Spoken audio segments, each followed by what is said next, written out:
Good evening, everybody. It is 8 p.m. Eastern time. We made it through daylight savings time. We're back on a normal schedule. The sun goes down at a reasonable hour now down here in Southern Ontario. It is March the 10th, 2025. It's March. That's wild. We're already into the third month of the year. I just got back from a weekend in the woods with some pals, played some board games, watched a bunch of really awful movies, watched Commando with Arnold Schwarzenegger, watched Masters of Disguise or A Master of Disguise with Dana Carvey. What else did we have on there? It was all kinds of garbage. And ate a lot of garbage, felt like garbage afterwards, but it was a lot of fun. So we like to have fun around here. And I know a couple of them might be watching the show. So it's good to see you. That's all I got.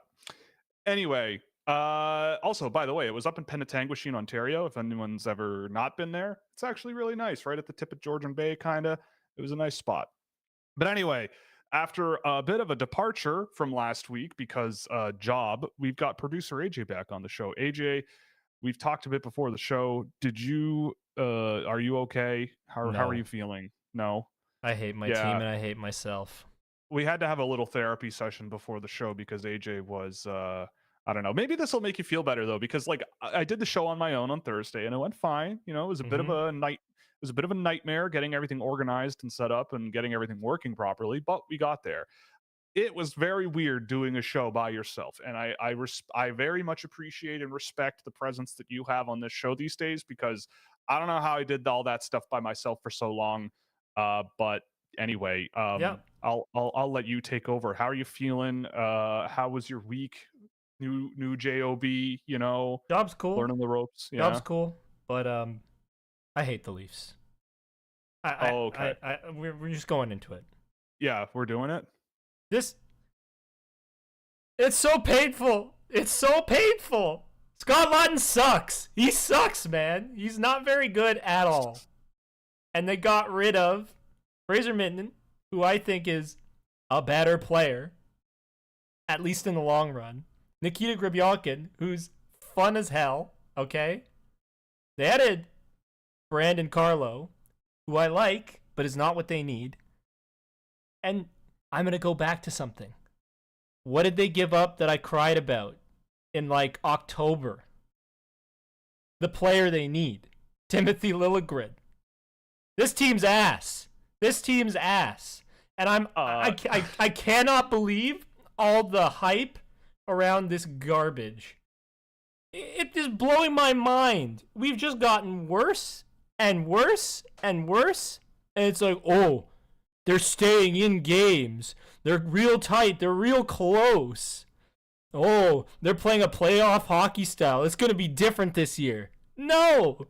That's the kiss of death. No. That's the kiss of death. No, they ruined this team. Yeah. The Stars are playing better than they ever have. Like, in terms of their star forwards, they're playing better than they ever have, maybe other than Austin Matthews. But the subtleties in his game, like, the details in his game is fantastic. He's still playing excellent despite not scoring as many goals, okay? And I'm sorry I'm coming back on a somber note like this. But holy crap. I'm depressed. This team's awful. They got packed in by the Colorado Avalanche in a game. I will say that was rough. That was rough. And Scott Laughton was so bad. He was so bad. And don't tell me you need this adjustment period, okay? This guy did nothing. He barely did anything all game, other than get scored on twice. Like, what are we doing? And people are giving this deadline an A. And they give him 2 first-round picks. 2. You are thinking way too much about how other people see this game. No, because it's maddening. It's maddening. We talk all the time about this on the show. About there's just a fundamental misunderstanding about what constitutes a good team / good player in a lot of places. Getting packed in for 60 minutes and almost winning. Good hockey team and relying on stellar goaltending. Never having the puck. I mean, you know what? It's funny. You talk about playoff style, whatever, right? And I think the interesting thing is, I think this is a really good indicator of a disconnect between what, in my opinion, is a playoff style team and what some other teams think a playoff style team. So Toronto, I think, is a team that thinks they know what a playoff style team is, right? Let's go get Scott Lawton. That's our guy. You know, they paid Brian a lot Burke for all Brandon. over again, They man. paid a lot for paid a lot for Brendan Carlo, but like he's fine. He's He's good. a serviceable. He's a good I'd player. rather have him than what I was watching with Philippe Myers and Simon Benoit in that game we were watching. Agreed. But I will say, like, you look at the Florida Panthers, and I'm not saying the Florida Panthers are like gonna win the Stanley Cup this year, but like adding a Nico Sturm, underrated pickup, honestly. Like whenever I watch the Sharks or when Sturm was with Minnesota, as a bottom six guy who can run around and hit guys and actually like impact the game in some way, Yes. for a 4th round draft pick. Yes. And you got a 7th in return as well. Yes. Like they basically traded down in the draft, traded down in the draft to get Nico Sturm as a rental, and then they went out and got Brad Marchand, right? Yeah. Like that is like the ultimate, like, you know, he might not be the best player anymore, but like he is the ultimate playoff just dick, right? And yes, he is. and those two names alone, I think, like Sturm and Marchand, like I really like Nico Sturm, and I will admit, like at first I didn't really see it with him until I think it was David Phillips who was like, "Don't you dare sass Nico Sturm," and I went, I should probably know more about Nico Sturm before I do that. And I went and watched him and was like, look, yeah, I get it. I see, you know, the Leafs traded away Connor Dewar. Yes, they traded away a better player for nothing. They traded away Connor Dewar and Connor Timmins. And I mean, I don't know. I wasn't the biggest Connor Timmins fan, but Connor Dewar leaving the team seems questionable, I thought. I mean, he wasn't in the lineup like forever very often, but I always liked him when he played for Toronto. It's painful. But you gave up a first plus for a guy who does nothing other than like, buys your team steak dinner. Congratulations. I mean, I look at a Fraser Minton in that lineup. I mean, how many games did he even play this year? Like, I mean, and again, like I'm not a huge Fraser Minton guy. Like I thought he was drafted too high and like whatever. But he played 15 games. He's played 15 games for the Leafs, but I honestly like Lawton has his place. But if I'm trading a 1st round pick and a guy like Minton, I know they're separate trades. Yeah, I mean, I don't know. Like, and the other thing I laughed about too before the show is like this is the exact but hang on, I'm 35 years old almost. This is the exact pattern I have seen the Toronto Maple Leafs do since I was a boy, where they have all of these young players who are good, but not what they think they could be or should be, or for whatever reason they are on an island, right? And they trade them all before they're 25 or when they're 25, and then they go somewhere. I'm almost done. Yep. And then they go somewhere else. And then they become really good or really serviceable NHL players that help that team go further than the Leafs ever did without them. And then Leaf fans who they'll turn around and go, "Oh my God, this team is so dumb. Look at all these kids they're trading. Look at all this and this and this and this just to try to win the Stanley Cup one year." Like the patience is just not there. Like you look at what a Liljegren is doing with San Jose and Rasmus Sandin in Washington. I want to cry. And right, like, but like, and I would not be surprised if you saw Fraser Minton be a solid. The Boston Bruins, I think, had the best day on trade deadline day out of anybody. Yes, I think. Like, I'm gonna pull up what they pulled. Right, like it's ridiculous. It's ridiculous what Boston. We can expand it to like the last 2-3 days. Like, the build up. Like, yeah, of course. Like getting Max Jones, I think is they traded Max Jones, got a 2nd round pick, all that, and in that Trent Frederick left town, whatever. But getting Marat Husnudinov, Jakub Lauko, and a late round pick, granted, for Justin Brazeau, who sucks. He was a CHL free agent, like Toronto Maple Leafs outcast, right? Traded and honestly, like Marat Husnudinov is exactly like if it were 1-for-1, if I'm in Boston and it's Marat for Justin Brazeau, I am picking up the phone so hard that it probably melts in my hands from the air resistance. like because I look at Murat Kuznetsov and I watch him in Minnesota and I go, he's doing everything you want a hockey player to do. He's just not very big. And he's doing everything in his power to try to win the game when he's on the ice. And they're pairing him with Scott Laughton type guys where I'm like, that's not going to work. You're going to artificially limit what that guy's capable of. And Boston needs a guy like him up the middle of the ice now. Like they need him. Our boys And are then- united. Yeah. And then they trade Charlie Coyle and get a guy 7 years younger in the first year of a deal that's barely more money than what Charlie Coyle was getting paid. And they get a pretty good prospect out of it in Will Zellers. And they got a That conditional guy is second round Casey draft pick. Middlestat, correct? Yeah, and Casey Middlestat. Who's like a good player. he's a like. good player. And maybe the Boston Bruins can like get him to play a way that fits his style of play, and maybe they get something out of him. I mean, he's a good player.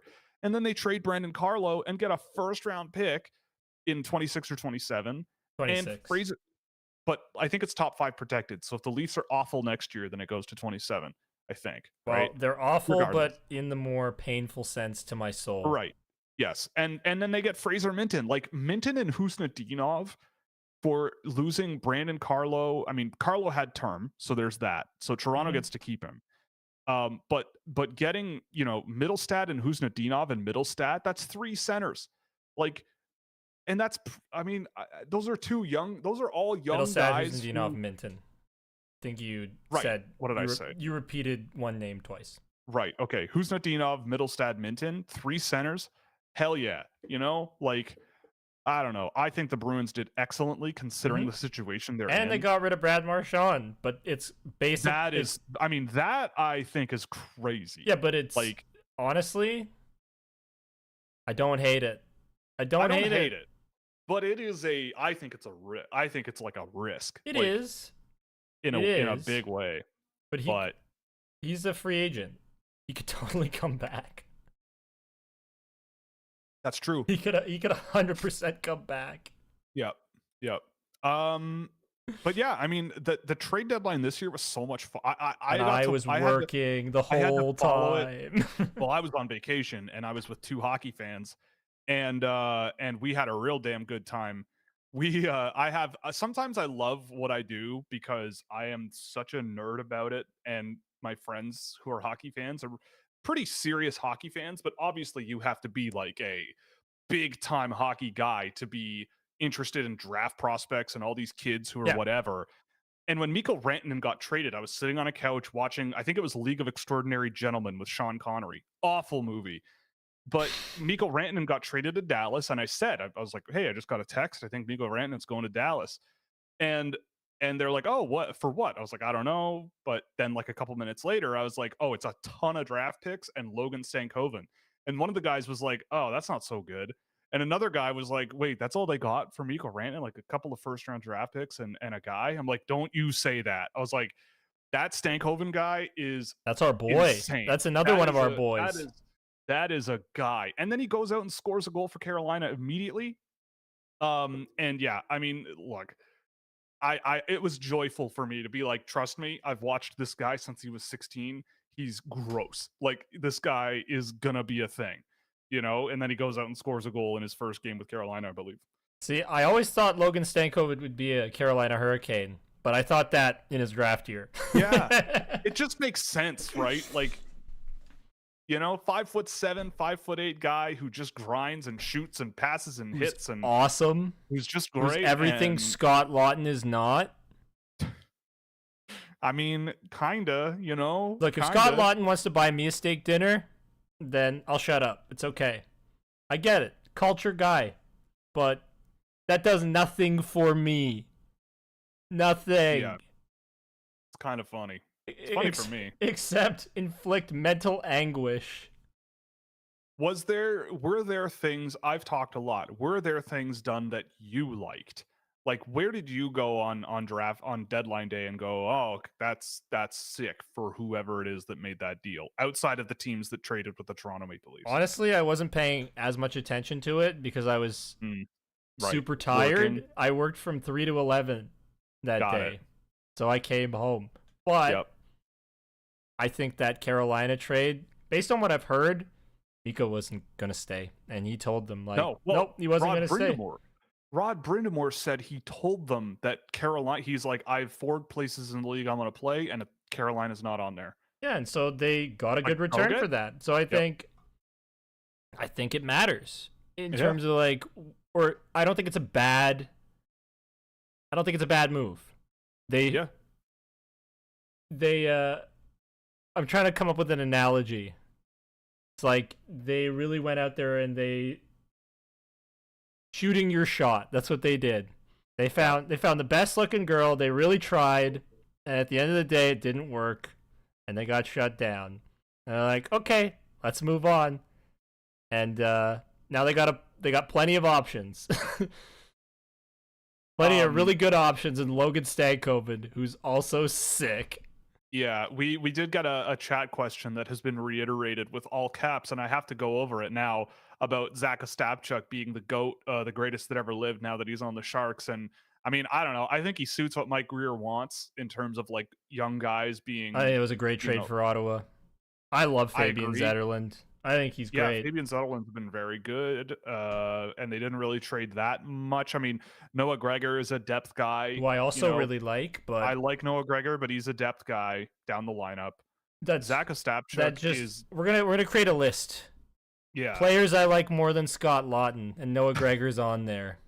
Yeah, like the thing about Ostapchuk is that I feel like there are some kind of similarities between him and Gregor a little bit, where they're like very up and down speed first guys who skate pretty well and just, straight line offense and can finish checks and do whatever. I don't know. Is he a long-term NHLer? I'm not sure. But like Tristan Robbins, as much as I love him, wasn't really going anywhere with San Jose, but Zetterlund is a really good player.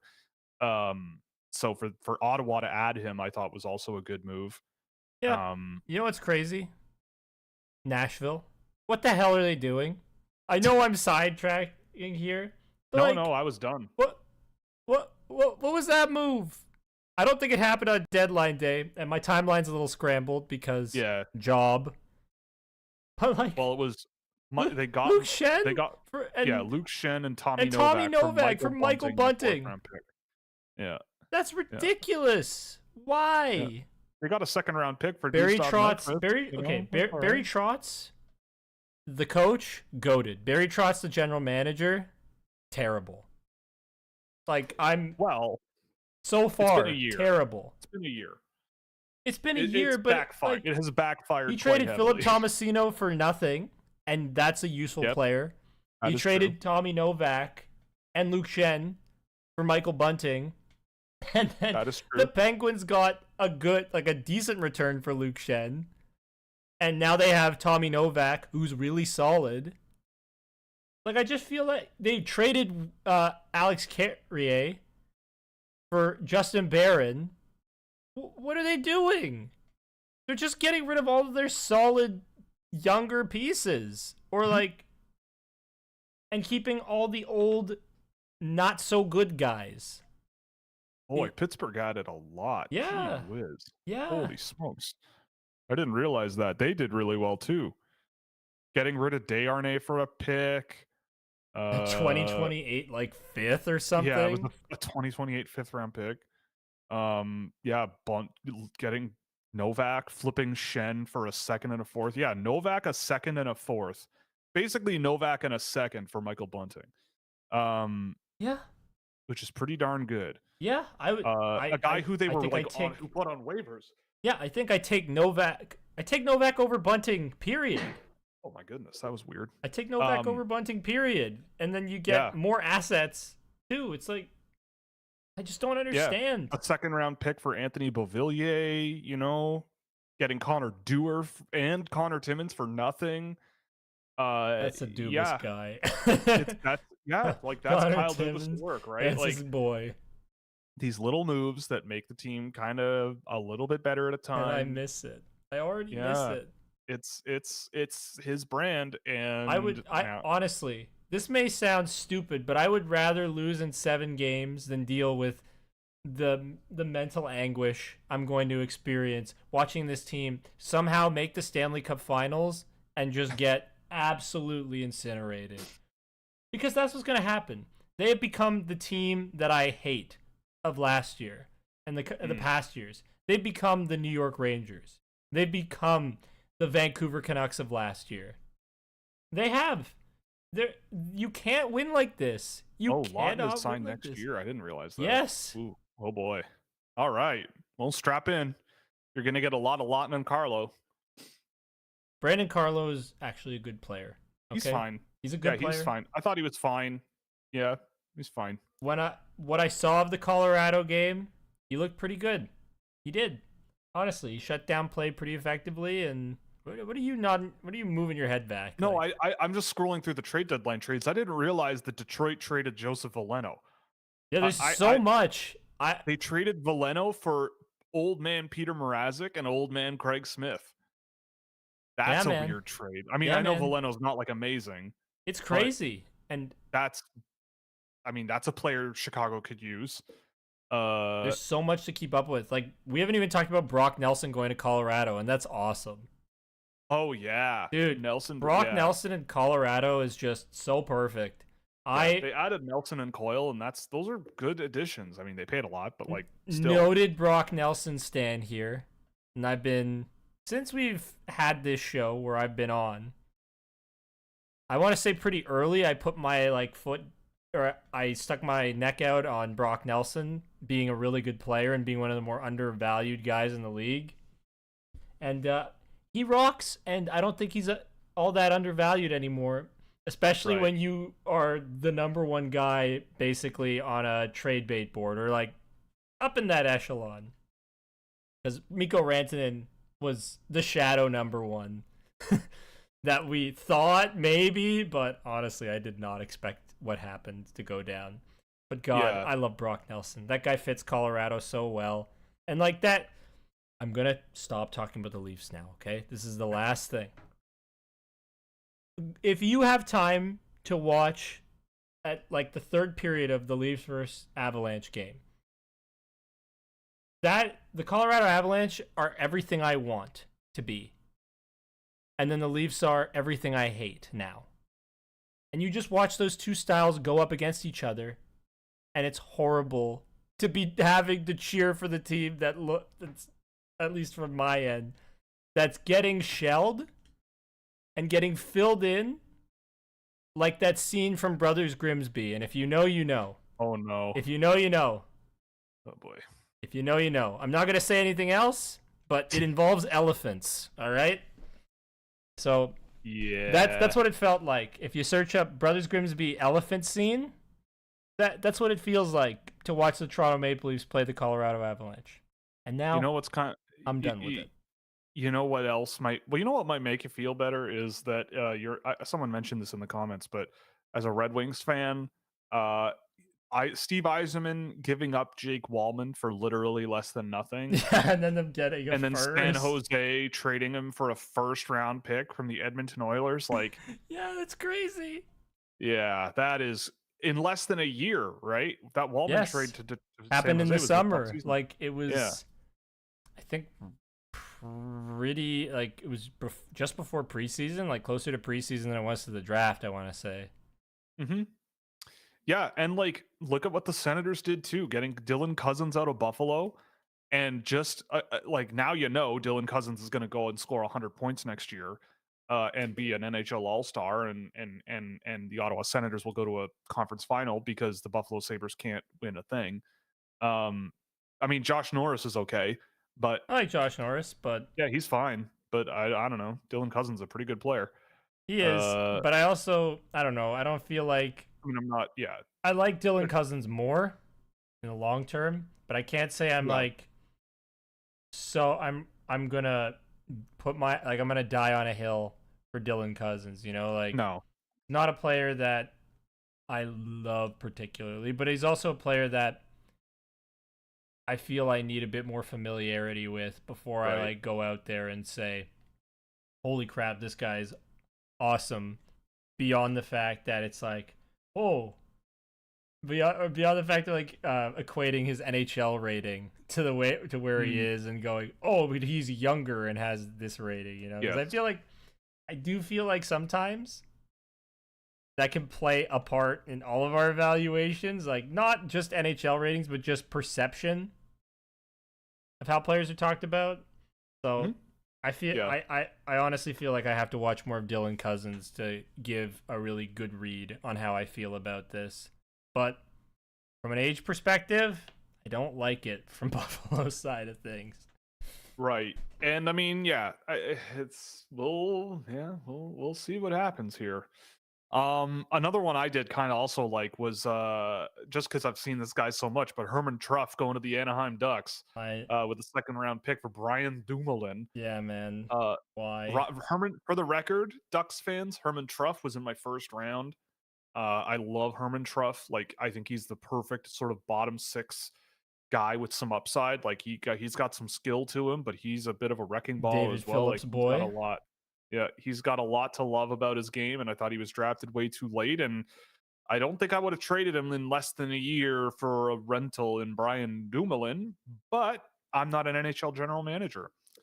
And a second round pick for that matter. Mm-hmm. I'm just scrolling through the list here of anything else worth. It's a crazy.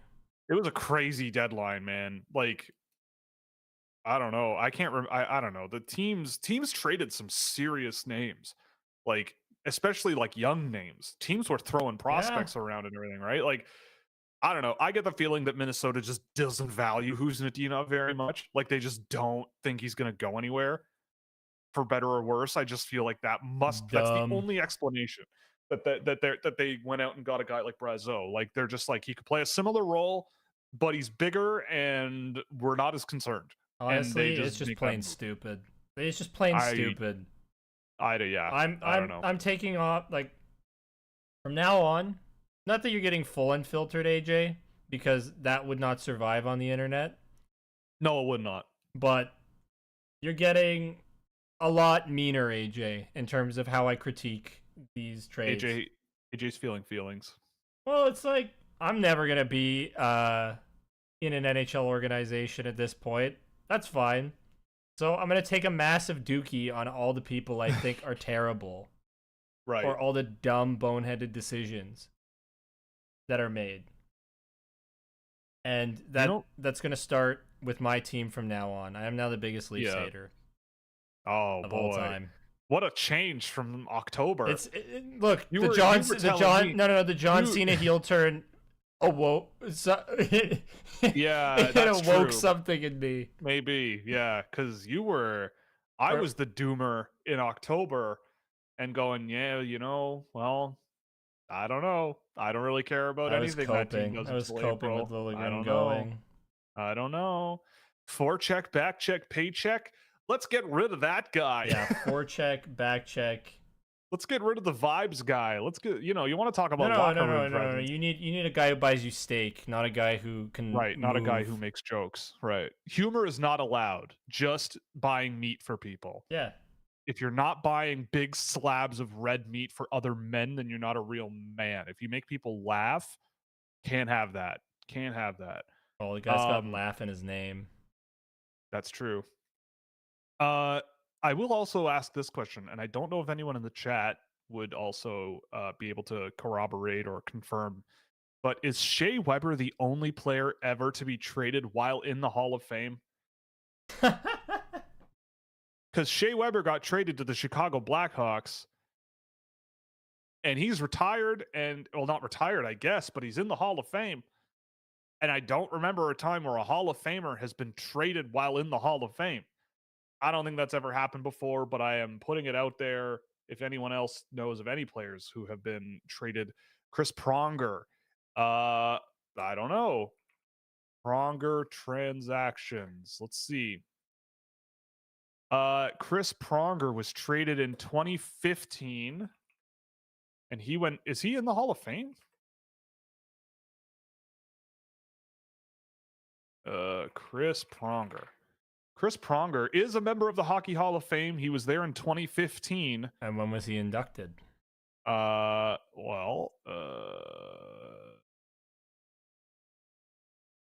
think the next thing I do want to mention, because it happened before trade deadline, Tampa getting Oliver Bjorkstrand. Oof. Mhm. I love Oliver Bjorkstrand. Oh, dude. Him and Gourde, great pickups. Mhm. I think those were excellent pickups. I don't yeah. know how much stock I want to put into today's Yanni Gourde, but Well, I like sure. him. Yeah, I he's a still good player. like him. Just for the record, Chris Pronger was traded 3 days, or was traded 3 days before being inducted into the Hockey Hall of Fame. He was traded to the Arizona Coyotes in exchange for Sam Gagner and a conditional draft pick. And he never played there, but 3 days later he was named into the Hockey Hall of Fame. So it has not happened. He was still a oh no, he wait. When did he? I don't know. Point is, Shea Weber traded is hilarious. That's my point. Yes. No, we got not a that. very common occurrence. We got yeah, that. we got there. But yeah, I mean, big day. I mean, the Dallas Stars getting Mikko Rantanen. It's. Does he stay? Probably. Didn't they have Didn't they have a contract extension? I swear they did. Oh, did they? I swear. Oh they did. yeah, they did. Yeah. You're right. Yeah, they did. So he does stay. Hey, Colorado, thanks for trading me to Carolina. I know you didn't want me in your division, but I'm coming right back. Screw you. Apparently in Colorado, it was over $500,000. Apparently. And Colorado was like, I don't want to deal with this anymore. And they got rid of him. Like, that's what I read. That's dumb. You should have just kept him. Well, I think they were like playing serious hardball with Colorado, and Colorado just was like, you know what, screw this. We don't need this hanging over the head of the team. But then again, like they were also able to take that space and turn it into some really cool stuff. Brock Nelson's pretty awesome. Yeah. Charlie Cole's they got decent. Martin Necas. Yeah, Martin Necas. Is he still over a point a game with them?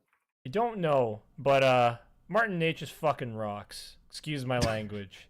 He fucking rocks. He is a rock star. Yeah, he's got 16 points in 15 games with them. He's on pace for 90 points this year. Yeah, you know what? They did well. Screw it. They did well. It's just too bad he landed right back in their division. Well, yes, that sucks. That sucks quite a bit. It sucks, but could you imagine? Could you imagine that matchup?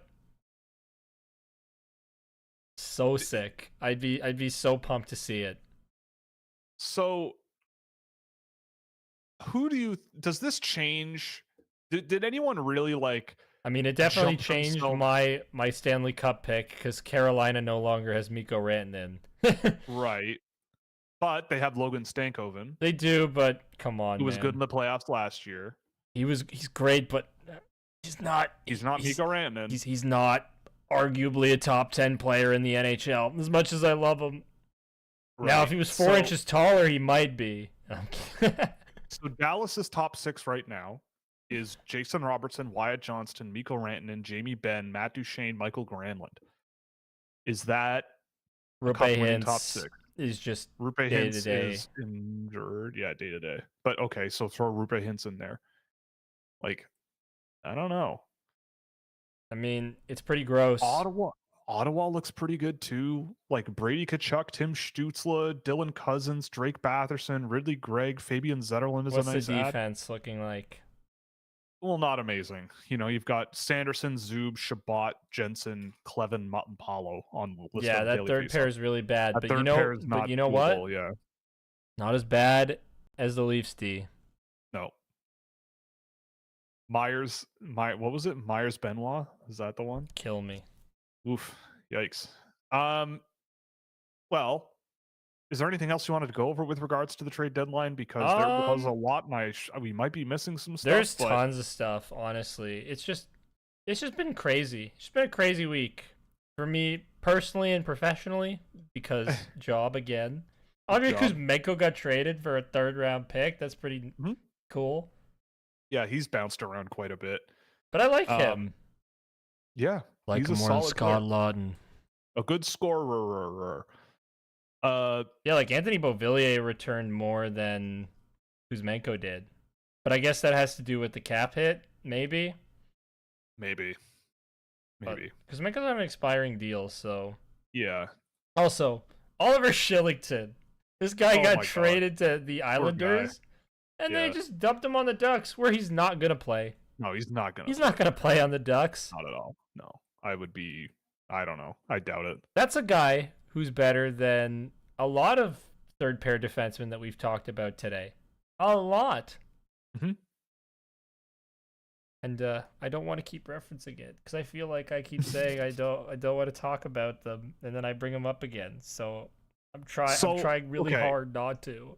So let's obviously the answer to this question is not the Toronto Maple Leafs, but who in your mind do you think had the best, without obviously having all the time in the world to analyze the ins and outs of everything, but who do you think had the best day?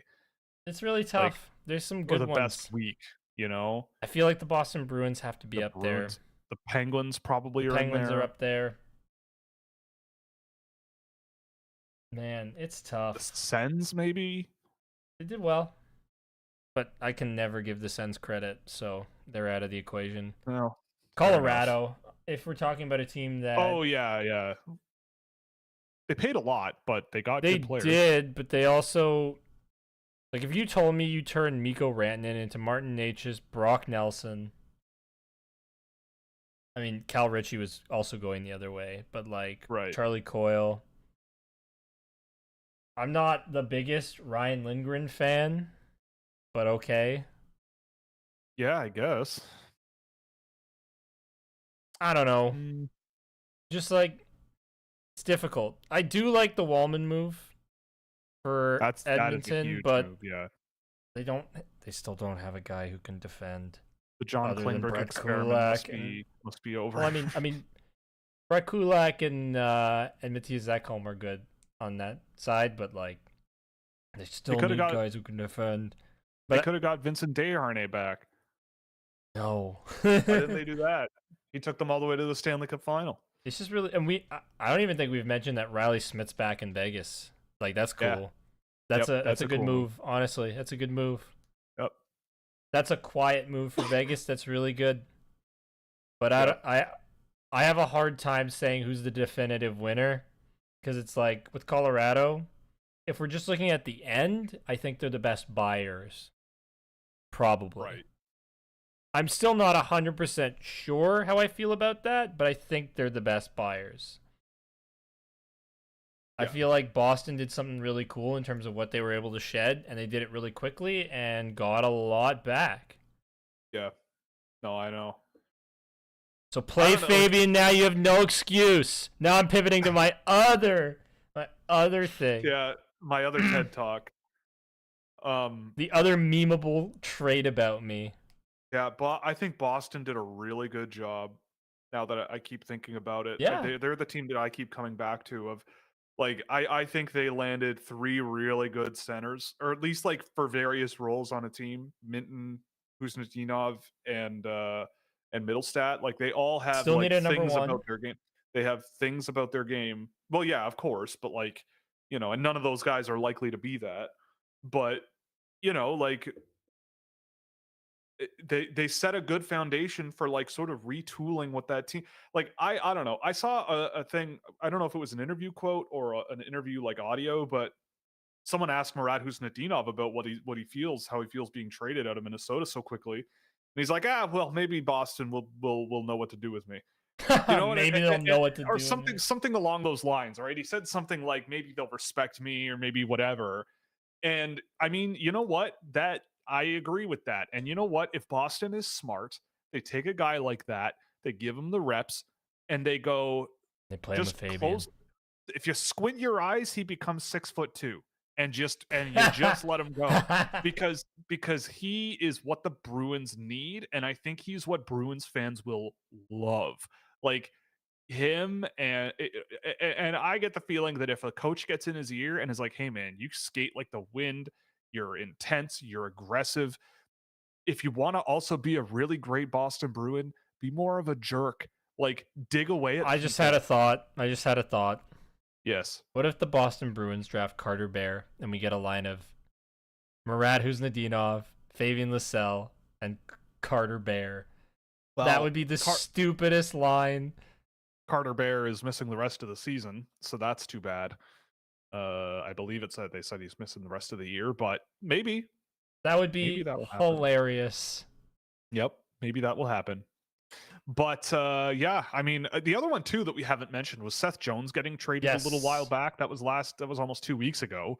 But Seth Jones traded for Spencer Knight in a first round pick. I think it was Retained a a little bit. week ago. It was the 1st of March, so a week and a half almost. Okay.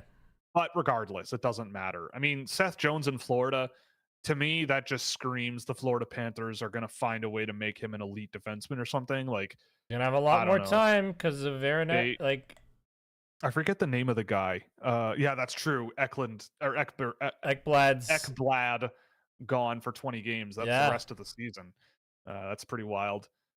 And I think the first couple of games of the playoffs, I don't know. Maybe they'll rescind the suspension and make it for the rest of the regular season. Who knows? I don't know. It's the NHL. Mm-hmm. But like, But then I look at, quickly, I just want to get in on this. yeah. If they do that and just make it for the rest of the regular season, that'll have meant that Shane Pinto got more games for something that I think is far less serious Oh yeah.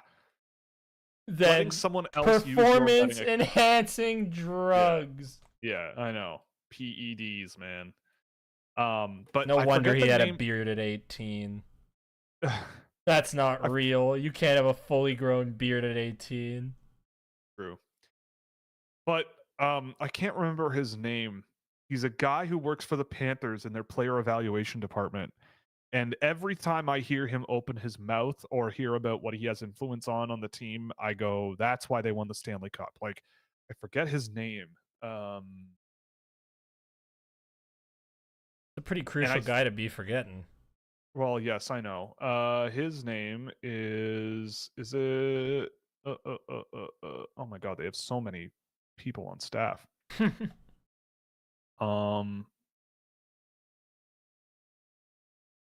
Weird. Why can't I find it here? Unless he left and went somewhere else, but regardless, yeah, I don't know. All right. Well, you can park it for now, and yeah, we can park it.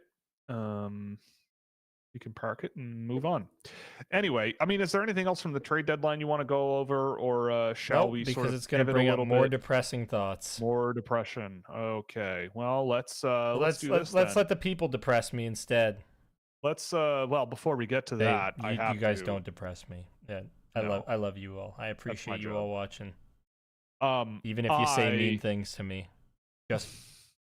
I'm just gonna react in an over the top way, anyways. True, that's what he does. But before we get into it, we are in the midst of our extraordinarily deep and detailed coverage of the IIHF U18 World Championships that are ongoing, and we just saw the conclusion of Division 3A with the team from AJ. Let's see if you can guess. Oh no! What country won the 3A tournament in 5 games? 3A, 33 goals scored, a plus 21 goal differential. Division 3A. What? Okay. Division 3A. Because that's not the 3rd division. So it's gonna it would be the 1, 2, 3, 4, 5, the 6th division of under 18 hockey. Oh boy. So the like we're talking like the 30th place teams and beyond. I don't have a clue, man. Here are the teams that were in It's the tournament. It's gonna be from South Asia. It's gonna be from Asia. It was New Zealand, Israel, Hong Kong, Turkey, Iceland, and Mexico. It's Israel, isn't it? Good guess. They almost came away with it, but it was not Israel. It was Mexico.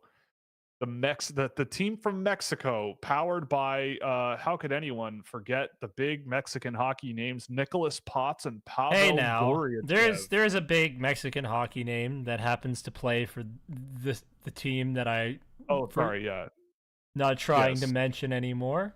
Right. But that is it. But they've got a Nicholas Potts on the team, a 2008 born, 2027 NHL draft eligible from Mexico City, who plays prep school hockey in the U.S. and scored 19 points in 5 games. And his team, he's going to be there next year. Awesome. At the U18s again, and he's got his team up to Division 2B.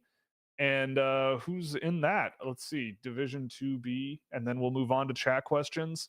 We got, oh my goodness. So the tournament hasn't happened yet. But we've got Australia, Belgium, Bulgaria, Chinese Taipei, or Taiwan, if you will, Serbia, and Spain in the mix. So next year, Mexico will be amongst those teams. We've actually seen an NHL player come from some of these countries. You know, we got Branko Radivojevic from, I think he's Serbian, or is he Croatian? Either way, I mean, I definitely need to get that clear. I know those two populations of people are not. They don't like being conflated. It was all Yugoslavia once. It's the same country. No. Branko Radivojevic. Oh, he was Slovakian or Slovak. Who? Okay, there was a Serbian hockey. Borna Rendulic. Is that the guy? Borna Rendulic. No. Such Croatian. notable names as the player I can't remember. Yeah, that's the. I mean, Bruno Idzan. He's the Croatian that we all know and love, but. I don't know. Now I'm just spinning my wheels in the mud here. But anyway, I mean, Nathan Walker, NHL superstar Nathan Walker, he's Australian, you know. So there's that too.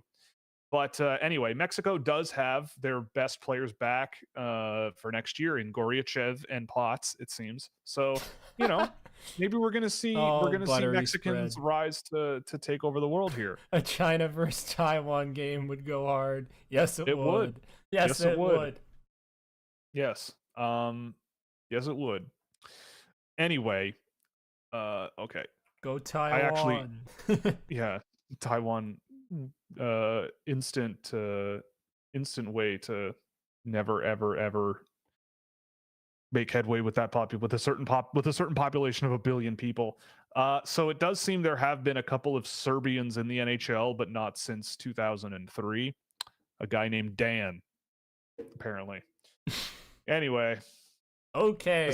We've gotten off topic here quite a bit, but Trade anyway, deadline to Serbian NHL players. Mexican under 18 team with their championship, and on to 2B. We're gonna whether you like it or not, whether AJ likes it or not, we're doing it. We're going there because it's okay. It's always a lot of fun. I will just timestamp this whole thing as trade deadline talk because it was a jumbled mess and my emotions were all over the place.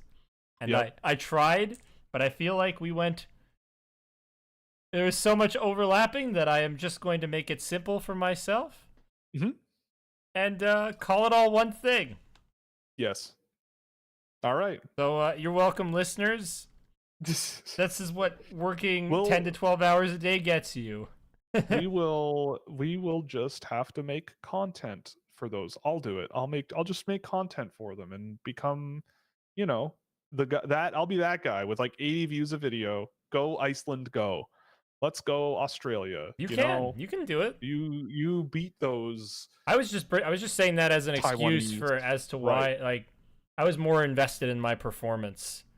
Right. Well, of course.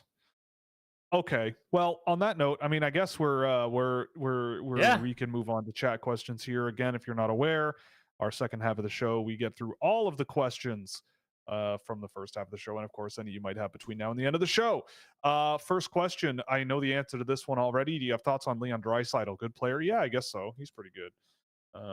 He's a fun one, I guess. You know, good player, loves the game, has a weird stick, canoe paddle, but I love Leon Draisaitl. He's so sick.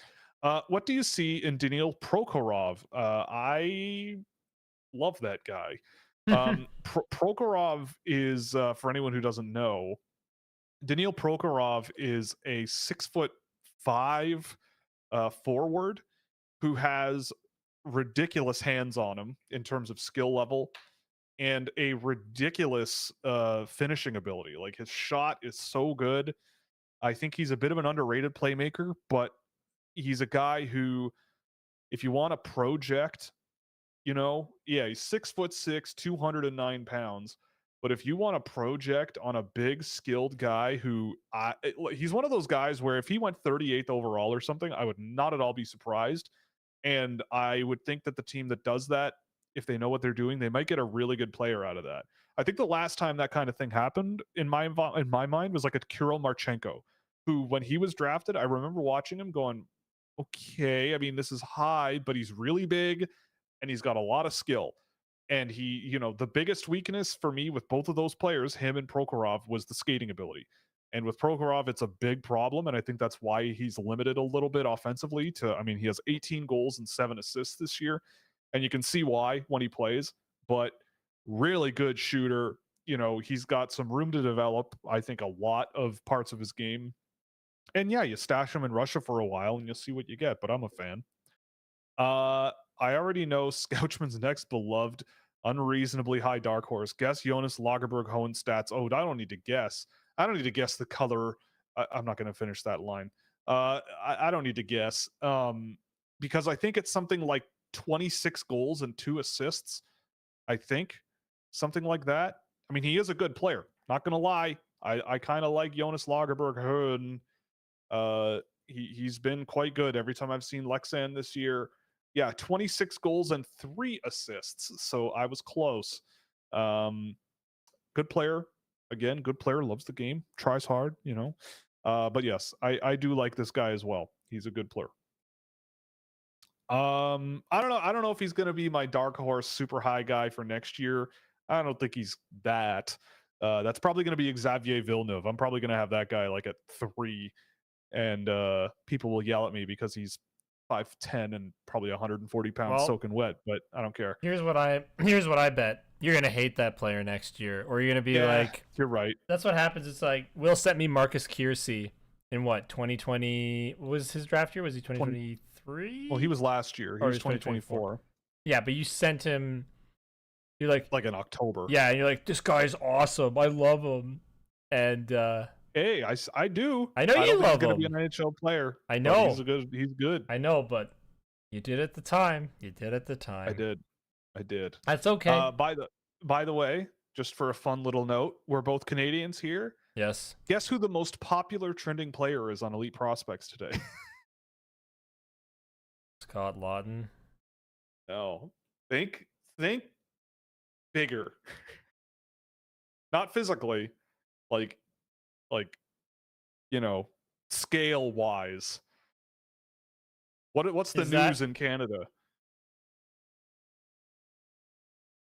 Am I like so out to lunch? You might be, or I guess you just don't know this. But is it Aaron? Is it Aaron Ekblad? No, it's Mark Carney, future Prime Minister of Canada, almost certainly. Mark Carney is the most popular prospect page on Elite Prospects because he played college hockey in net for Harvard. Oh, and damn. His roommates were Peter Chiarelli and who's his other roommate? It was I think it was. Oh no, who was it? It was Peter Chiarelli and someone else.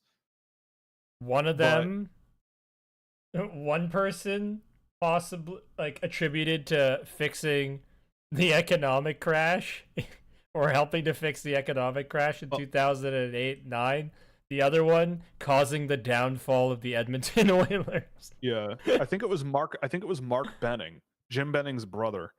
I think Jim Benning's brother was his other roommate. Don Sweeney was also on that team. Oh my God, is that why Don Sweeney and Peter Chiarelli worked together for so long? Because they were buds from college, and they played hockey together in college, and now they ran the Bruins together. Yeah, why aren't there attack ads about about Peter Chiarelli and Mark Carney? Yeah, Mark Carney played with Peter Chiarelli, and Peter Chiarelli destroyed the Edmonton Oilers. Whatever shall we do? You can't vote for that guy. He did that in the 80s, Unacceptable. In a decade we weren't born in. Yeah, I wasn't even around by then. Yes, I know, old man. That's why I referenced it. He did. I mean, our Mark Carney was playing for the Oxford University hockey team when I was born. So jeez. I didn't go to Oxford, and guy went to Harvard and Oxford? That guy is one of the I'm not going to get political, but my dad doesn't know him directly, but has associated with him. He says he's the smartest person he's ever met. One of the most educated, calm, well-rounded dudes he's ever met in his life. He has a PhD from Cambridge, I think, or something. That's crazy. Yeah, something crazy. But here's my more important question. Yeah. Please get me off this. If he gets in office, can we prevent me from paying income tax Well, I mean, it's optional. Income tax is optional. You don't have to pay it. It's just there's consequences for not doing it. I don't advocate for it, but if you chose not to file a tax return, you don't have to. You're just penalized if you don't. But considering he's a guy who's run multiple central banks of gigantic economies around the world, I get the feeling that removing income tax is not going to be on his list of No, I things just mean to for me because do. I'm selfish. Oh, for you. You just want a waiver. Yeah. You just want a piece of paper that says, I sign your name, choose to be, immune from income taxes this year. Just fudge the numbers. It's okay. It's not that much. No, I I'm mean, obviously screwing around. Fudging the numbers is exactly how the world works these days. Yes. Anyway, okay, back to the horse here. Let's get back on the horse and joust. Did you watch some of Reinbacher in the AHL since he's come back? He looks like the best defenseman on the team, smart in all three zones. No, but we will take a look at him. Him and Nick Lardis are on the list. If we have time this week, probably we'll have time this week, and we can get those out. Unfortunately. Yes, me. Yeah, that's my job now. Sorry, guys. Unbelievable. Okay, it's 10 days into March. Look, it's been a week since I was on the show. All right, so give me a break. Beautiful day today, by the way, down here. Beautiful day. All those snow drifts are melting. We are approaching the Ides of March. We are. Yeah. Does that mean I'm gonna die? No. The Leafs are gonna kill me. No. For saying all the mean things I said about Scott Laughton. Not yet.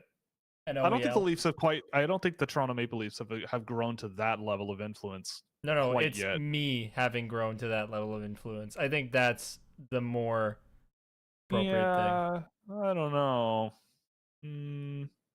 Anyway, I'm not that important. I think you're okay. Yet. I think you're okay. I think you'll be safe. Yeah, I mean, maybe in a few years, but not right now. You're still flying under the radar. President, Admiral, General, God King, Aladdin of the universe. Yeah, got it. God King Aidar Suniev, Lisan Al Gaib. Yes. Whatever. Okay, thoughts on Nikita Grabunkin? Hey, Leaf fan, you're on the show with me. Do you think he'll be an NHLer? I think it is entirely possible. He is an NHLer. He's good. I'm not going to guarantee it, but he could definitely fill a checking role potentially. Definitely potentially. Forechecking, back-checking, and pay-checking role. Yeah, forecheck, back-check, paycheck, baby, all day. He's a good player, and I like him better than Scott Laughton. Well, yeah, I mean, I think Philadelphia fans will love him. They keep adding Russians. Him and Michkov, and yeah, good times. They keep adding Russians. Names too. Oh, they had Kuzmenko for a while, and they had Provorov. They've got Fedotov. That's true. There's a few. Anyway, Zach Ostapchuk, what was your evaluation of when he was drafted? Also, did you see Musty got OHL Player of the Week? Yeah, I did see Musty got Player of the Week. Good for him. Ostapchuk is, I mean, he's pretty much the same as what I remember when he was in junior. Like when I watched him then, I kind of went, yep, you know what? For a guy who's got a bit of size, he's got some speed, he can get up the ice quicker than a lot of guys at this level, and he can play a checking line role pretty well. I thought he was fine. Like it was very, he kind of reminded me a little bit of like a less physical, like Nathan Gaucher type guy, but maybe a little, actually, I shouldn't say that. Definitely more finesse in his game than a guy like Gaucher. But I always thought Ostapchuk was like, yeah, I could see him being a bottom six energy guy, get up and down the ice well, play physical, work give and goes pretty well. I guess I could see that being a thing. If he sees a gap, he can go on the rush pretty easily. But in terms of offense and generating offense, I don't know if he's going to have a ton of that. But if he's an everyday NHL player down the lineup and maybe something pops here and there, I wouldn't be surprised. He's got the speed, he's got the size that could work. But yeah, he's fine. The Oilers won the deadline with Gritty Wallman. I mean, the Oilers did do decently well, getting Max Jones and all that stuff. Yeah, so the Oilers had a good time. I mean, Jake Wallman is a great addition. He is, but they still need one more guy who can defend proper. But I like it. I feel They like didn't get John. They didn't get John Gibson. honestly, if the Edmonton Oilers added Brandon Carlo, that would have felt. That was a thought I had as well just now. Yeah, that was a thought I had. Like, if it's the Leafs with Jake Wallman, and it's the Oilers Leafs with would never Brandon get Carlo. Jake Wallman. No, but look, I'm They just. traded their Jake Wallman. I know. Yeah, they had at least one, and They they had- traded him. They had two. Yep. Man, Maybe not as good, but good players. It just always keeps coming back to them. I'm sorry, everybody. I'm not trying to I do know. this. I'm not trying to I do know. this. Yep. I'm just consumed by despair and pain Yep. and suffering and anguish and apathy and agony and all the horrible things you can think of. My soul has died. Yeah. It's too bad. It happens to all of us, you know? The soul can't last forever. It's crazy. In a world It where wasn't. you live in Toronto. It wasn't over repeated Game 7 losses. It was over a trade deadline. Oh boy. Well, it's a shame. An era has come to an end. Fabian Zetterlund is a player whose reputation might not match his analytics. Tanked expected goals with Celebrini, Toffoli, and Granlund. A middle six winger who can't kill penalties or is entrusted to. But Sturm is a baller, cup caliber fourth liner. Yeah, I mean, I don't know. Zetterlund is a good. I think he's just a good ad. Like, I don't know. I don't. He brings the energy that I like. That's kind of the player with the pace. Right. With a team in the bottom of the standings too, like I feel like when you look at who makes whom better and whatever, like I don't know. I don't really think about it all that much. Like, is he a top line guy? No. No, but third liner that you're really happy about? Yeah, sure. Yeah, shelter his minutes a bit, limit his role a little better, keep his game simple, and yeah, you could end up with. And he's better than Scott Lawton. Oh my God! See, that's how it happens, right? You this is how we end up on the Leafs every time, right? Yeah, but that's funny. I think. I hope. If it's not, you can tell me, and I'll stop doing it, people. But yeah, I mean, anyway, I'm not trying to hang on it. I was just trying to put it out there and then go away. Go away from the topic, but right, we're stuck. All right. What did we go? What did we do? Oh, right. The group. Yeah. Okay. Thank you, Danny Briere, for somehow getting a first and a prospect. Yep. Well, there we go. What do you think about this year's crops of NCAA draft prospects? It seems like there's not a lot of high-end guys, but this feels like the most depth guys I've come to see from the league. Do you mean guys playing in the NCAA already? Probably draft eligibles from the NCAA. Right. But yes. Colin Potter's a part of that group. He's just not getting love. And Shane Van Sagie's cool, from what you tell me. Cool. Van Sagi is. I think Van Sagi falls into that depth range that Chatter's talking about. Mm-hmm. I'm just looking at the NCAA's list of all draft eligible players. Oh, well, Hagen's too, right? Yeah. But just bear with me a moment here. Okay. So, of draft eligible players, yeah, definitely Colin Potter is part of that group for me. I love him. I think he's got all the potential in the world, and I think he's one of the more interesting players that are available in this draft, like at least in terms of excitement level. James Hagens, I don't see him in the top tier anymore, but he is a very easy number 3 for me.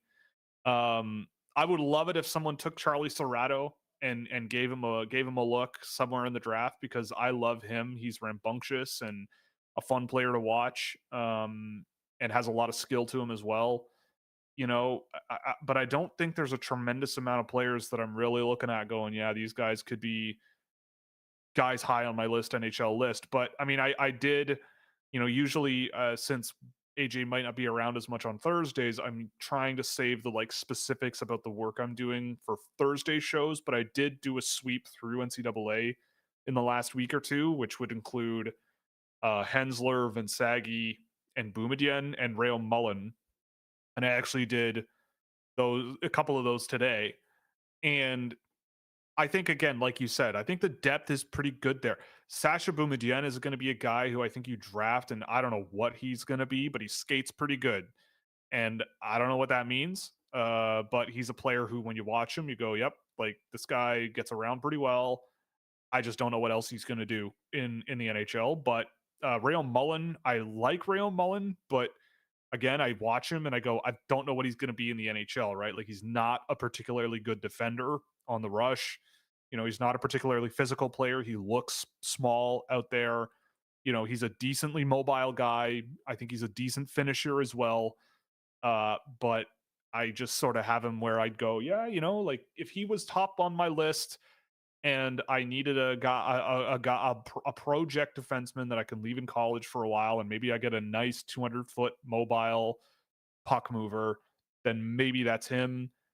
But I don't think he's ever going to be the number one guy on my list at any point in the draft, right? Like I'll have him ranked, but I just feel like there's a lot of other guys that are much less heralded that I think I like a lot more. Hensler, I think Hensler is like fine. I don't know. When we had Scott Wheeler on, we both kind of looked at each other and went like, I don't know what he is, and I don't even think he knows what he is, because he does a lot of things solidly well. Like I think he projects a lot better defensively than offensively, but he's not particularly good on the physical side of the game. Like he monitors gaps well, he stick checks pretty well, he makes passes quickly, he makes them accurately.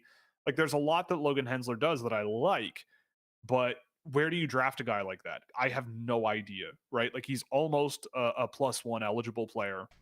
I have no idea what you do with a guy like that. But I mean, if people kind of think they overcorrect on him a little bit, and he might be one of those guys where it's like if you draft him at 24 and he turns out to be a solid NHL defenseman, then that's a good pick. And I could easily see a guy like that being a solid NHL player. Will Horkoff, I mean, I just saw that Future Considerations had him at like in the first round. I don't see that. When I watched Michigan this morning and really thought that Horkoff again, like he looks slow relative to the competition, clunky, pucks bouncing off of him, losing battles, falling behind. I just didn't see a guy where I'm like, I mean, yeah, he's got points, he's got over a half a point a game, but I still just don't. I don't know. I don't really see it with him in that level, but he is ranked on my list and like as a mid-round guy, and I think the size and the there's a bit of skill in his game, and maybe there's something there with him. But yeah, like really good top end. I think I am a really really big fan of Cullen Potter. I think there's a huge amount of potential there with him. I mean, he scored more goals than James Haggins this year on a worse team, so that makes you think. So he must be better than James So he Haggins. must be better, right? Because goals are more important Because goals, right? than assists. Right. Yeah. So I don't know. I mean, Cullen Potter is the guy that I love. I think he might be the guy that I like the most relative to the rest of the world. Like he's in my top 10 and he's not leaving that area at all. Marat and Liesel on the same team is like when KD got traded to the Warriors. Yes. Well, maybe. Not quite, but we'll see. Maybe one day. Why is it got to be on a team I don't like? Yeah. Thoughts on Nick Lardis? Okay, so yeah, we're gonna do a video on him later this week, probably. The thing, or I will. The thing about Lardis with me is like I'm always really, really, really cautious about these 19, 20-year-old CHL players who score a ton of goals. Like a ton, they score a ton of production, right? Lardis has always been a very productive player. I remember when he was a draft eligible and me going, I see why this guy will score a ton in junior. I don't know if he's going to be an NHL player, right? Like there is such a thing as a small player who showcases huge amounts of offensive ability. But again, for me, like I value putting yourself in an offensive position in a projectable way a lot. So for that, in that sense, I mean, like with Lardis, I see him get pushed off pucks a lot. At least I did when he was a draft eligible. I haven't honestly seen a ton of them since, but obviously lightning quick finisher, really smart last step playmaker. And like when there are points to be had on the board, he's a guy you want having the puck. but I found that he was often very absent defensively, very sort of passive off the puck, and sort of very deferent. Offensively, not the most reliable transition guy in the world. Like, kind of, it's a similar vibe I get to Lev Katzen. Like, Lev Katzen, I think, has more of a motor, but I feel like the skating and speed is still a big limitation for him. And it's not in the sense that like Lev Katzen is not going to score 70 goals for the Guelph Storm in 2 years. I think he's a guy who could score a ton of points for a team in a very similar fashion to a guy like Nick Lardis. But I'm happy to. I'm obviously going to take another look at him because he's been requested multiple times on the show. And I am legitimately curious if there's more to him than what I remember. But I do remember him just being an insane shooter, and that was more than anything a big part of what did it for him. I think he has something like almost 300 shots this year. In the OHL. So pick him up for fantasy hockey to fill out those peripheral stats. Yeah. Let's see. Nick Lardis in 44 games this year has... Oh, they don't have it just like on his page. Great. Oh, yes, they do. Yeah, he has 350 shots in 61 games this year. So do the math on that. That's over five on net a game, which is a lot. So yeah, he shoots the puck a lot. And I think he's scoring on over 20% of those. So 70 divided by 35 is 5 on the dot. So he's shooting 20%, which doesn't happen for many people in the NHL. But I don't know. We'll take a look and we'll see. Lambert versus Kulich. Which one will be the best NHLers if you have to bet? Well, it depends on what you mean by best. Best at putting pucks in the net, I'd say Kulich. It's just Brad Lambert. I don't care. Best at more things than Kulich, I think it's Lambert. I think if you put those two guys on the same line together, it would be disgusting. Absolutely. I think it would be disgusting, and they would complement each other really well. But yeah, I go with Lambert. Again, I feel like if Lambert were on the not Winnipeg Jets, but like Montreal or Buffalo or San Jose or something, he'd be playing every night, and he'd probably look pretty good. AJ, thoughts on the Marner situation? Oh, I don't. He's staying, and if he doesn't, I will actually commit seppuku. What do you think about Nick Kypreos throwing around that the Leafs? Oh, screw Nick Kypreos. This guy for Rantanen. I don't. You know what? I don't care anymore. This guy's a dumbass. I'm tired of hearing Nick Kypreos float the stupidest stuff I've ever heard in my life. Could you imagine trading William Nylander for Brandon Montour and Nick Ritchie? No. And the idea of throwing out a guy like Mitch Marner, one of the best players in the NHL, I feel like at the very least you have to put him in your top 25, okay? I feel like that's maybe top 30, okay? Yeah, is it for Mikko Rantanen? Maybe, but like, you have no idea what you're getting in Mikko Rantanen, like if he's going to stay or not. But do you consider that guys like William Nylander don't drop the gloves? They're blonde-haired, I don't care. handsome European fellas who are here to take away a job. They're here to take away a job from a good-hearted Canadian farm boy who is 8 inches taller, 30 pounds heavier. Mitch Marner is a good Canadian boy. Does that matter? They hang out at the keg, and they hang out at the keg. Yeah, they get their giant steaks well done and eat it done. No, come on. Even Nick Kypreos would be offended by a well done steak. Come on, everybody's offended by a well done steak. You never know. He spent a lot of time in the States. You never know. I used to be a well done guy when I was a kid, and I had no taste. No. Exactly. Even your visceral reaction to the idea of having a I don't even eat steak that much. I don't eat red meat very often, but that's a bridge too far. It's like you eat it medium rare, or you should have a burger. And that's why I've always been a burger guy. I like burgers way better.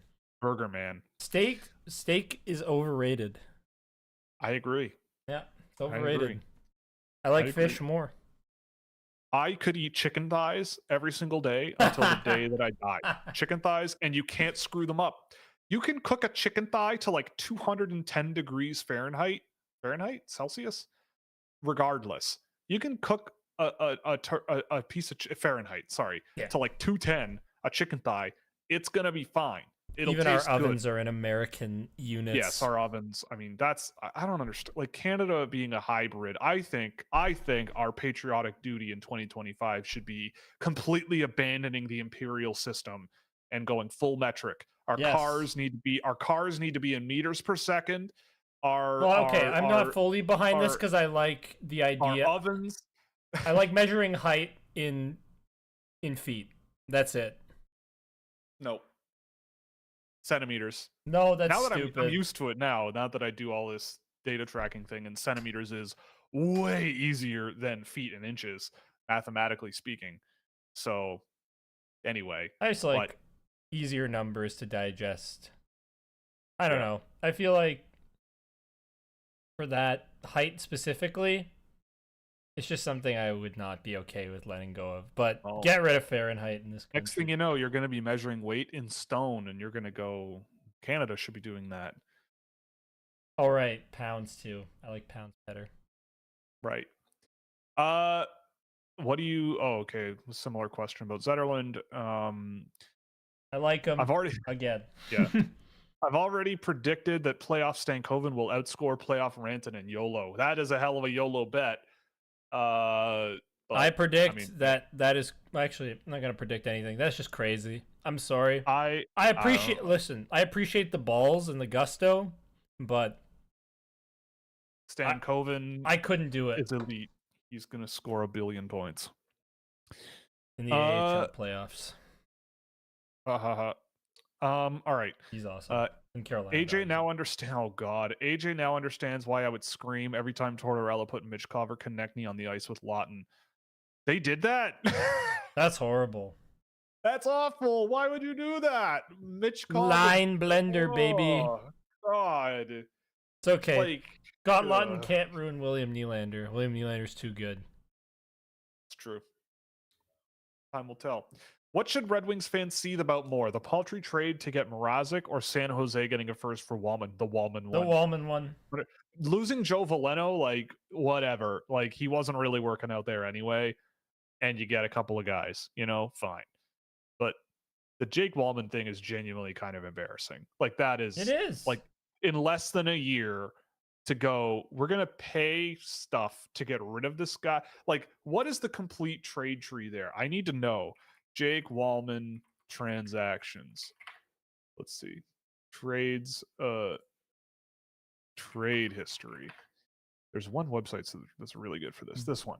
So, yeah, so the San Jose Sharks got a 2nd round pick, a 1st round pick, and Carl Berglund. Wait, what? San Jose Sharks.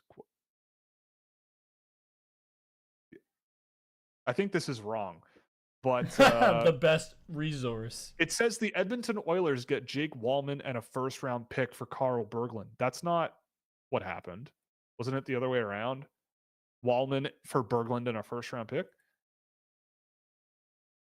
Am I dumb? What's happening here? Let me check another site for you. But regardless, Jake Wallman. Assets to take him, assets to shed it.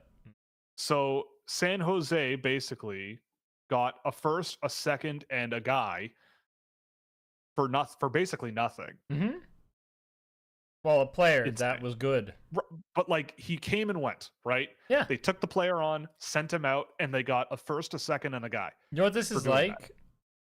For nothing. You know what this is like? Awesome. It's like the Sean Monahan stuff with Montreal. Oh yeah. Yep. That was last year. Yeah, it was. But that one to me makes more sense as to why it happened. Jake Wallman was good.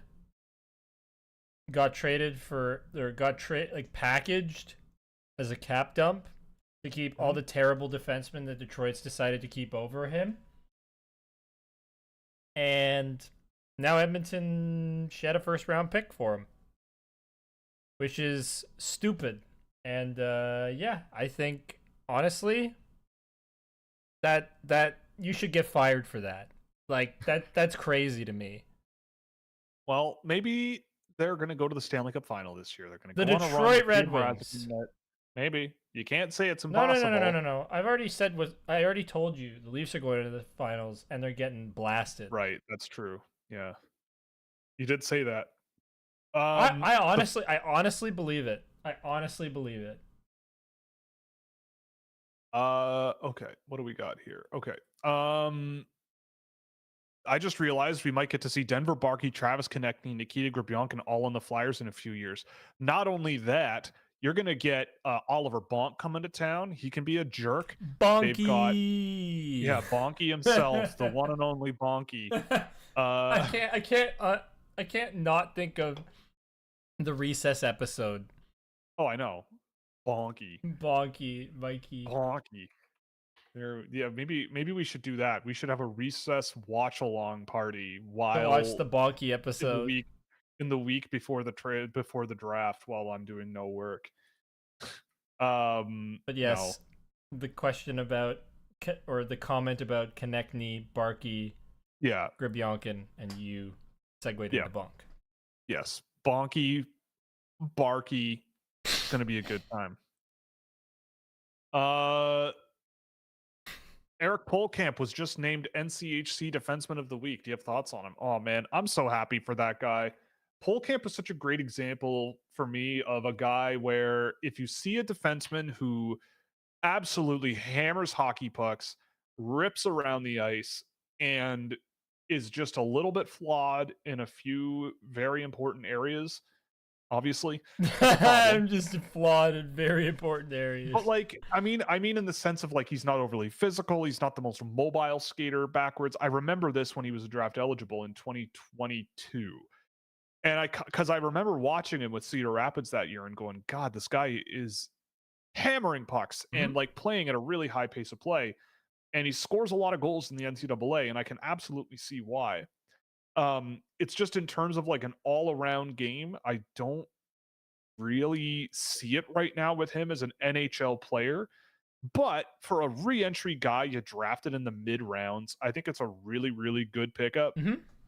It's not impossible that he doesn't go to the NHL, but you know, he's a guy who, you know, I see a lot of similarities to him. Obviously, this player is much less productive, but when I watch like a Tyler Duke in Michigan, who is also like not super big, but you know, really, I think does a lot of things really, really well, and overcomes a lot of his size deficiencies. I think that's a guy where, yeah, and they're both 2004 born guys. You know, I think that those guys, those sort of undersized but really mobile, well, especially Duke is the mobile one, but Polkamp is more of the finisher. But these guys who can just zip and hammer pucks and drive the puck up the ice, like I don't mind those guys at all, and I'm hoping for the best for Polkamp. It's a lesson for me to go, you know what? If you see something in a guy that like is worth noting, like it's worth going, this is the byline. There, I can see a byline on this player, right? I might have doubts, but I see a trajectory here. If that's the case, then you may as well go after the guy. So if there are players on my list where I'm going, I see something there where it's like I could see them finding success at this thing, and the other stuff might be a little rough, but like you never know. It's still probably worth throwing him out there. I'd rather do that than be like, this guy's kind of fine everywhere. It's probably a safe bet that he'll be moved along okay, but you know, I'd rather be excited, you know? And he was an exciting player. Also, Will, we gotta give a shout out to Nathan McKinnon. Oh, do we? The, point 100. 1,000. Yeah. You know what's crazy about that? That's the first draft I ever watched. All of them. It's the first draft I ever watched. I watched Roberto Luongo get drafted by Mike Milbury. You're fucking old. Sorry. Yeah. And then, oh my God, Mike Milbury, man. Question for the audience. Okay. Do we like Unhinged AJ a little more? Is this better? Is this better? Or would you prefer a little more tame? Genuinely curious. But go How on. about this? How about we do this? Oh, it looks offside? Fantastic. Nice. Big sad. So he's not there yet, potentially. Oh, okay. Rip. Psycho AJ, yes or no? Well, I'm voting yes. Oh boy. All right. Where were we here? What do you think of Melvin Fernstrom? Really interesting guy. Big, skilled. The rest is a rough work in progress, but big and has some moments. Thought Fernstrom was one of those guys last year where I was sitting there going, okay, I don't really see it, but he's big or whatever. And then he would do some figure skating thing out of nowhere and just like spin off a guy and then throw a puck in front of the net tape to tape. And I'd go, oh, that's how you have so many points this year, right? Like he kind of came and went, but when he showed up, he was really there. Uh but yeah, I'm not sure about NHL super high upside for Fernstrom, but he's a solid player and coming along pretty well from what I saw. It's Mike Greer, overwhelmingly yes so far. yeah, that makes sense. Mike Greer brought up Musty and Chernyshov when talking about players that are stepping up next year. Do you see them having a long or short term NHL stint next year? I would say both of those players, there's no rush at all, especially Musty. Like Chernyshov, I could see getting a cup of coffee. Musty, I think, is a bit of a longer term thing. I personally would have him in the AHL and go, look, man, like we want you playing big minutes. We want to put you in offensive situations where you can score. We need to work on your defensive game, but you're a great player and blah, blah, blah. Like give him that whole talk and leave him in the AHL for a while because I think that's genuinely where he should be.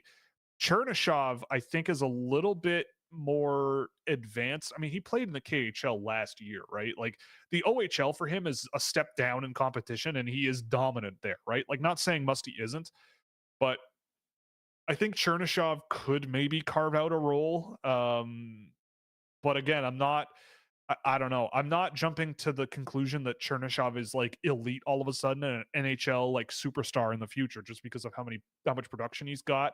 I mean, Michael Misa and him are a perfect combination together. And I think he does have some shortcomings that NHL coaches might go, okay, like you might need some more time and experience to get to the NHL, but I think he could get a cup of coffee. But yeah, maybe we'll see. Do you think the Habs should have traded Armia and Savard from seconds and third round picks to maximize asset value, or done the culture move like they did and not trade them to try to go for it? It's a good question. I was surprised that the Habs didn't do more. Um, Thank God Brandon Carlo is available. oh my God. Yeah, well, Then my soul really would have been crushed. yeah, like, I mean, yeah, if I'm, obviously it's a little bit more difficult because we don't play for the Canadians obviously and we don't know the vibes of like Yeah. what a guy like Savard brings to the table. But I mean, for me, if I'm a general manager there, it would be really hard for me not to try to maximize what I could get for Savard based on how much people were talking about him. Um I'd be very curious if there were offers, what they got for him. But I mean, I don't know. At the end of the day, like I don't think it really matters all that much. Like Montreal has drafted so much. And like foregoing a couple of like long shot draft picks to keep some guys that you'll kind of like having around when you've made deals this season already, like getting Carrier for Barron. You got Patrick Laine for basically very little. Mm-hmm. You've made some shrewd moves over the last little while that have netted you like some good pieces to play around with.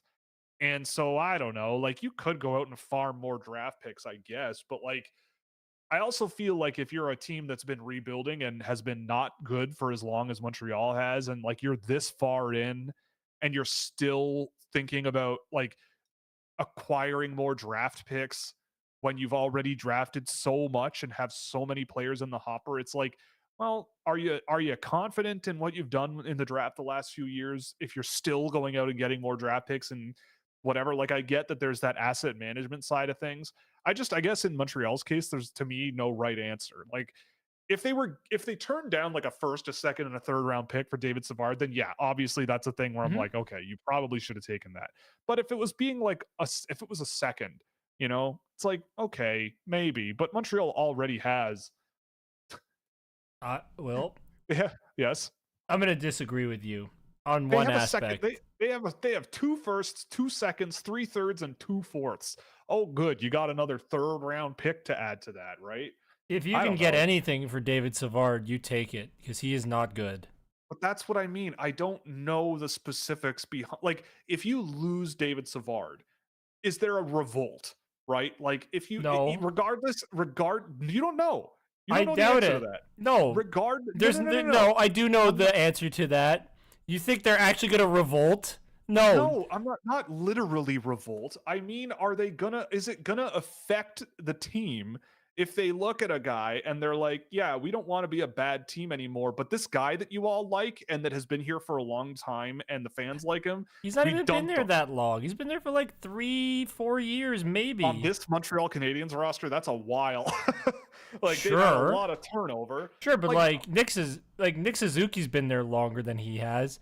I think Cole Caulfield's even been there longer than he has, or at least just as long. okay, but all I'm saying is that the net difference of making the decision to trade him and not on paper is really minuscule unless you're getting a trade that's like knock your socks off, I'd right? take a Like, second round pick for sure. okay, then you But not have, Joel Armia. I you think know, I get where you're coming from with Joel Armia. I just think David Savard's not good at I all. don't think he is either, but I'm saying, like, is Nick Suzuki going into the office and being like, unless that guy is blowing your doors off, you keep David Savard on the roster. We need him. Like, maybe they're cool with whatever it is that he brings, right? And if like, the point is, I don't know, teams want guys for whatever reason, but I guess in Montreal's case, like, I they've drafted painfully am aware of that.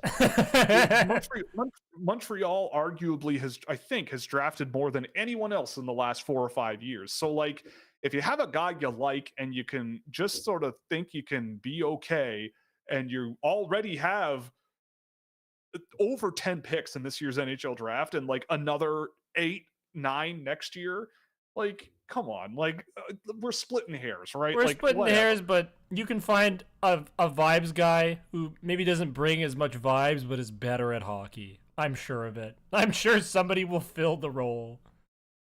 They're not going to turn into the Buffalo Sabres, okay? I don't know. They're not going to I turn don't into the know. Buffalo Sabres. They seem to really like him. They didn't take a third round pick for him. They didn't take a But second that, round pick for him, right? yeah, but I'm just saying I would. Either way, I would do it. I guess I don't I, care. I, I That's would what I'm fire saying. him It into the doesn't sun. matter. Well, all right. Take my second Uh, round pick, please. I do not care. what is the difference between Jake O'Brien and Beckett Seneca last year? Seneca was way more self-driven than O'Brien. Like, O'Brien is a very deferential player. Like, he lets other guys play a lot. Seneca was very much and you see it too this year. Give me the puck. I'm gonna get into the offensive zone and I'm gonna make something happen. Like, he is a offensive contributor on the rush all the time. O'Brien is more of like a tactical, surgical play driver, I think, whereas Seneca has more like swagger to his game, And I think, skill. and skill. Yeah, like, O'Brien is pretty skilled too. Like, he's not skilled, but Seneca is like full flight, get around you, fun factor, skill level out the wazoo. Um, and I don't know. I think they're quite different. Um, From the Lightning's perspective, how would you compare the value Isaac Howard has compared to the value of multiple first round picks that they gave up to get Bjorkstrand and Gourde? Well, I mean, look, here's the thing. The Tampa Bay Lightning have a vested interest with the group they have in being good every year as long as they can, right? Mhm. So a first round pick these days, they don't care. Like, they're looking at it and going, oh, we're going to see this guy maybe, what, if we're a really good team, 2029, 2030, realistically. Is Kucherov going to be there? Is Hedman going to be there? Is Braden Point going to be there? Like, what is this team going to look like then? Is it even going to matter when we have the group that we really want and this team has won already, right? So I think for them, they looked at the math of the difference between Howard is maybe a Hobie Baker contending player this year. He's been great. So you have that. Yep. Whereas if you don't go for that, you look at those first round picks and go, well, maybe we could end up with something like that in the future, right? Like, so I don't know. I think with them, they look at it and go, Howard might be here next season, right? He might be here relatively quickly and he might be a part of this team in 2026 instead of 2030. And so I think that math just goes, you know what, if it takes, look what they did with Tanner Jeannot, right? They have a guy in mind. They want the guy. They go, draft schmaft.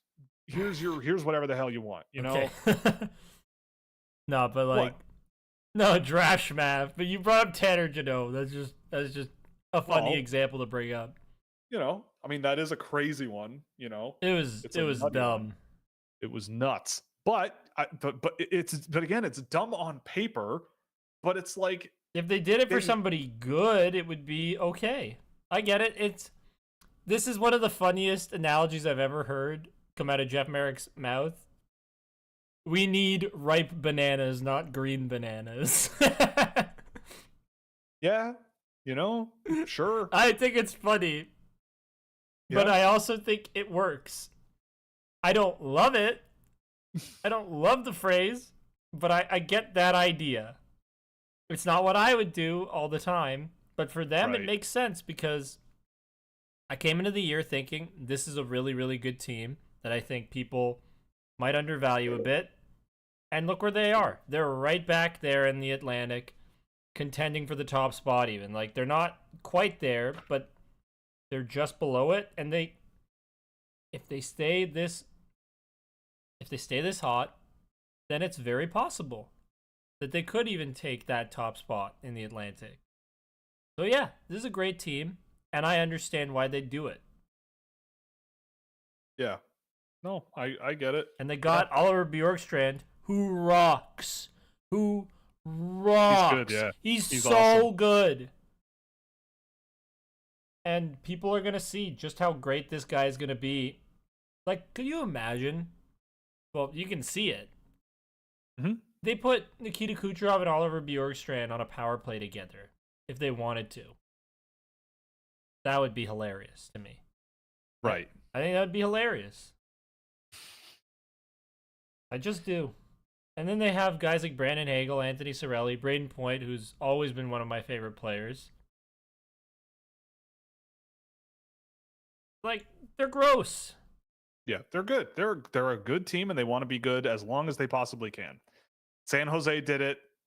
Now it's their turn, and we'll see. But only they've won 2 cups, and San Jose won nothing, unfortunately. And yes, I love San Jose. This is not a dunk on San Jose. We got a lot of San Jose fans here. I wish the San Jose Sharks won a cup. I really do. I rooted for them like crazy when they played against the Penguins. I wanted it so bad. Yep, fair enough. But honestly, they should have won a cup, and they shouldn't have done anything different. Yep. Okay. Well, we did get a super chat while you were talking about the Lightning there, so thank you very much. There's the Carolina versus Tampa debate when it comes to draft picks. Tampa trades them all, and Carolina trades down to pick 10 times in a draft. I mean, yeah. I like that approach better. I do. Yeah, I do too. But the conventional NHL stuff is not that. I don't care about conventional NHL stuff because you land on Scott Lawton with conventional NHL thinking. Yeah, you're right. You land on well done steak. Yeah, but well done steak, if you throw it against a wall, it might go through it. Rare steak, probably not going through the wall. So you need your steak well done. Or what if you need to throw a steak across the room and hit someone robbing a store? You know, you want that well done steak. You want it overcooked. You want it overcooked, and with a bone still in it. Exactly. All right, let's keep this moving here. If you were a general manager, how would you build your scouting department? Well, I saw that question asked and I've been sketching it out. You'd hire me. I guess. No, not in a million years. What do you mean, not in a million years? Okay, so here's how I would do it. All right, my focus would be efficiency. And so what here I would have two sides, right? One side of the department would be like intelligence gathering. They are my spies. They go to rinks, they talk to coaches, they talk to parents, they talk to players. That is their job. They can file player reports if they want. Sure. I just want to know about the person that we're dealing with, right? I saw this player, whatever. I thought about the game, whatever. But You're gonna I have talked private to investigators on your scouting yes, staff. yes, Yeah. that's half the job anyway. But talk to the coach, do the thing. That's your job.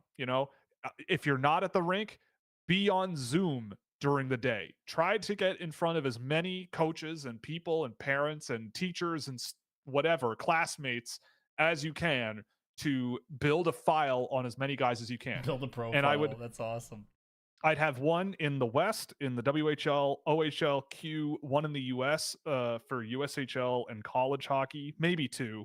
And then one for Scandinavia and Central Europe because it's cheap to fly around there. Someone can just bomb around.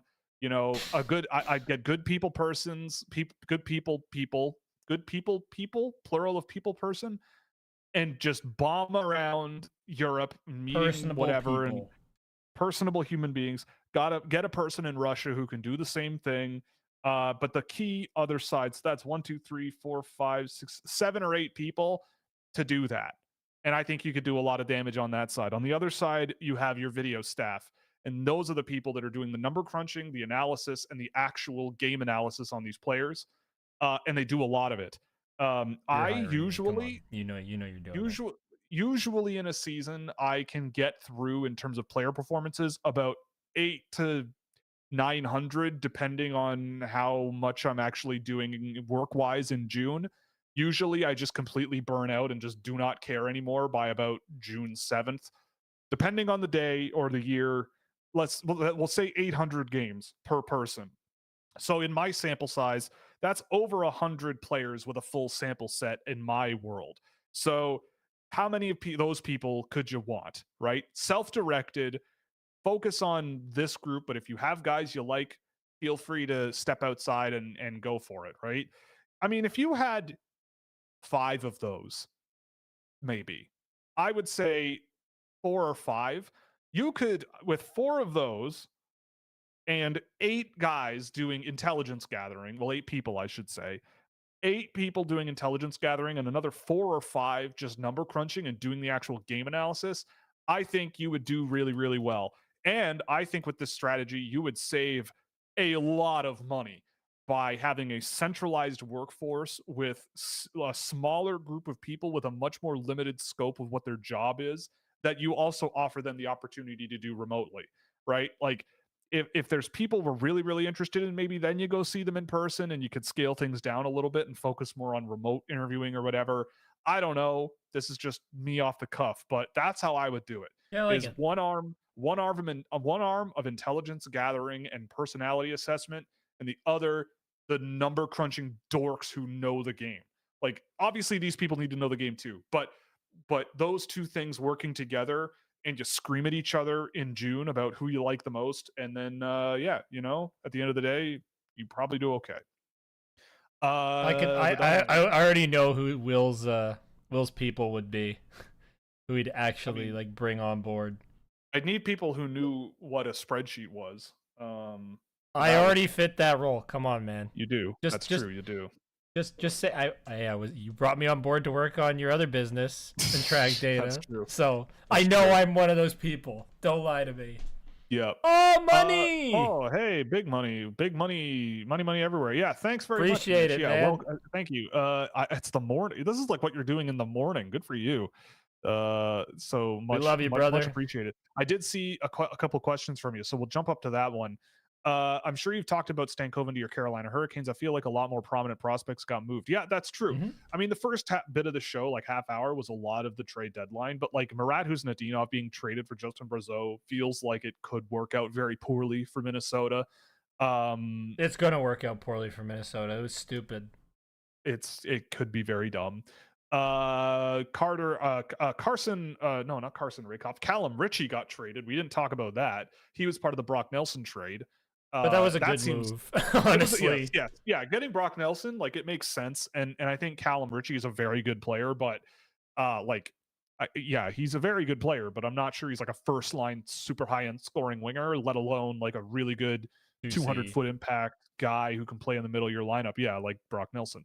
Brock Also Nelson last rocks. week, yes, you talked a bit about Cole Reshney last week. Is it crazy that I hear shades of Nils Höglander? I mean, honestly, there might be a bit of that. I think Höglander has a little bit more pure, just sort of speed and high octane skill in his game. But I did a game of Reshney today, and like it's so hard for me to doubt him because he plays such a good role in a way where you need him to be that way in the NHL, right? Like, good under pressure, quick thinker, selfless player, quick decisions, but anytime he handles the puck too long or tries to do a little bit too much and be assertive with the play, it kind of falls apart. Like, his best moments are when he's under pressure, in my opinion. Like, when he's putting pucks out in front, when he's got a guy draped all over him, right? Like, that whole thing, you need that. But I don't know if it's going to work in the NHL. He's not a particularly fast player, I would say. He's not particularly physical. He's a little bit absent from play. Like, he's a very good puck touch player. He's a guy who I feel like a team like Seattle or Carolina is going to draft in like the 4th round or the 3rd round. And we'll all go, okay, like, maybe it'll work, maybe it won't. He'll be the 3rd or 4th guy those teams draft. And at the end of the day, he might turn out to be a really good player, or he might turn out to be just like a solid, AHL guy. But you never know. I do really like him, though. I want him to be a thing really bad. But thank you very much for your donation. It's very kind of you.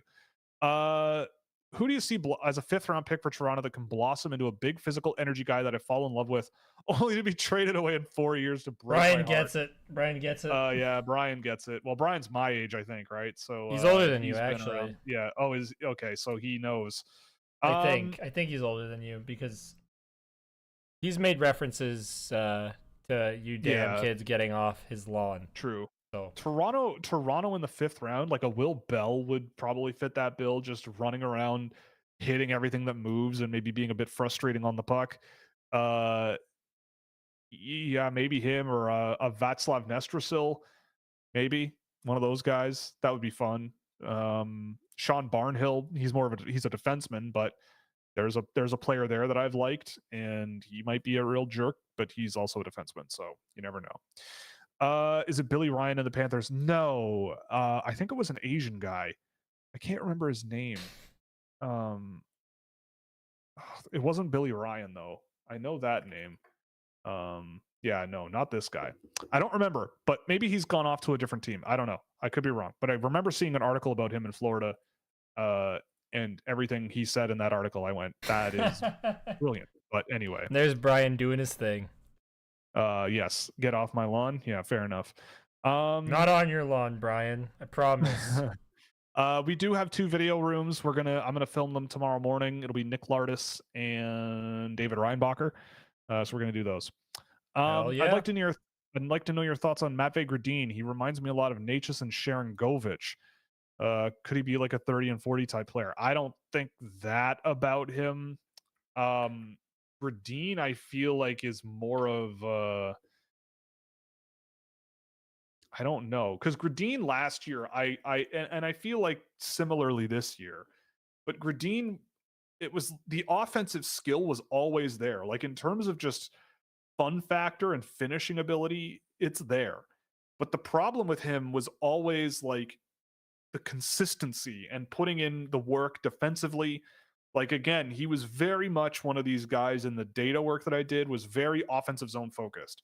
Didn't really do a whole lot. Then once the puck was in the offensive zone or he was moving it into the offensive zone himself, he was really, really good. Like, really smart, high-end playmaker. But yeah, I mean, going to the Q was an interesting decision for me. I mean, obviously there were mitigating circumstances that prevented him from going to college.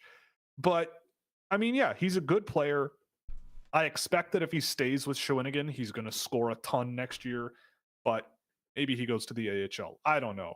But the point is, solid player, but I wouldn't put him in the same boat as Natchez. Maybe Sharangovich, but definitely not Natchez. Natchez is sick. I think people forgot that all prospects suck until they don't. That's true. People don't think that though. I think that, and I know some NHL people think that. But the normies out in the NHL world definitely think their prospects are the best ones in the universe, and they're all going to be top line players. But their draft picks expendable. Right. Yes. Find new teams for Zach Jones and Ville Heinola because I need hope for my boys. Oh boy, yeah, poor Zach Jones and Ville Heinola. I mean, Heinola, I feel to like the at this Leafs, point, please, and actually play them. They would never. No, they would never play do that. them. I take Eric Bransford at this point. I like Eric. Zach Bransford. Jones. I feel like Zach Jones in like Colorado would be a lot of fun. Until they traded him out, like sure they did with Shillington. Yeah. Which is wild to me. That guy should still be there. Like the Capitals, maybe. I don't know. A ton of teams could use these players. Well, yes, they could. I would take at least Jones in a heartbeat. Heinola, I mean, I feel like Heinola is much more projectable to a whole bunch of different teams. Mm-hmm. Jones is just like a very like you got to be the right-minded person to take that guy and put him in your lineup and bet on him and stick with him. For me, it's not a problem, but definitely has clearly been an issue for NHL people. Who's the player that you thought would be way more game-breaking than they turned into? Mine was Matthew Joseph. It's a good question. We know mine. Fabian so. Yes. Look, man, the way he wound up in the SHL when he didn't have the puck. I mean, let's be patient with him. You know, like it's still pretty early. I'm thinking the only real draft class you can do this with right now is 2020. At least the one that I'm comfortable with. Let's see. Or you can do 2019 as well for you and go but back. I wasn't as familiar with as many players in 2019. I thought there was going to be a lot more from Noel Gunler, but there just wasn't. Same thing with Jan Mysak. I know that by the end of the year, like Mysak was barely in my first round, I think, but I really did think there would be something with him. Didn't you give him like the Mr. Overrated award? Yes, I did, because people were talking about him like he was like a top 15 guy, and I did not see that at all. But you know, like I don't know. He's a guy who I thought would be at least something. Ronnie Hirvonen too. I thought Ronnie Hirvonen, like he's a little small, but I thought he's just smart and works hard and plays on both sides of the puck really well. I still think that seeing him in a Leaf jersey in preseason, he looked pretty good. You know, and you know who he's better than? Oh boy, Scott Laughton.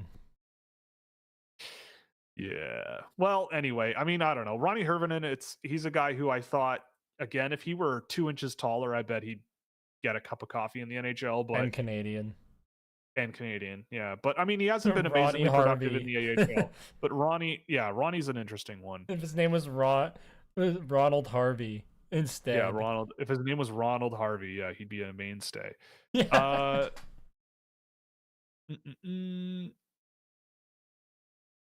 The whole Natchez and Rantanen situation made me sad until I saw Stankoven. Yeah, Stankoven is sick. Mm-hmm. Oh yeah, Artyom Levshinov is in the lineup for the Chicago Blackhawks tonight.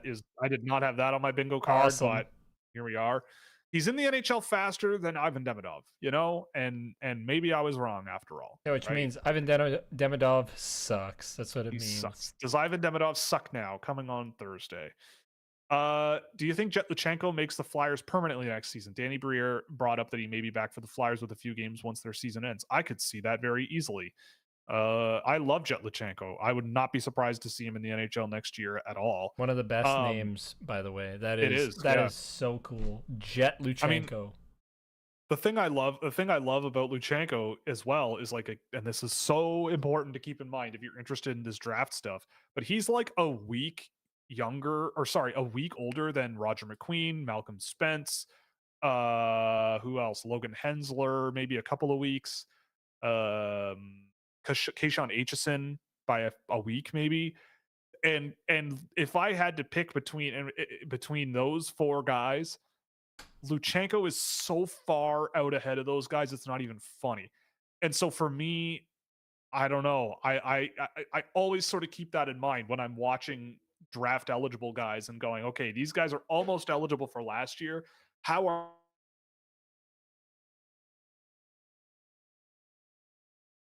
Will, your mic.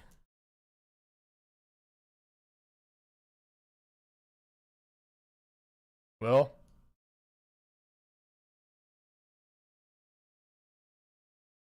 Oh boy.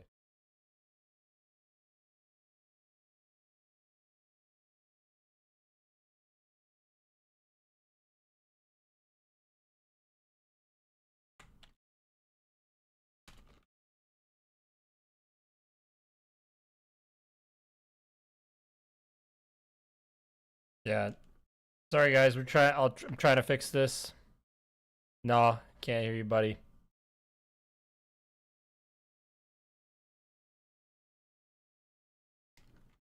We'll be right back, guys.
All right, you should be good.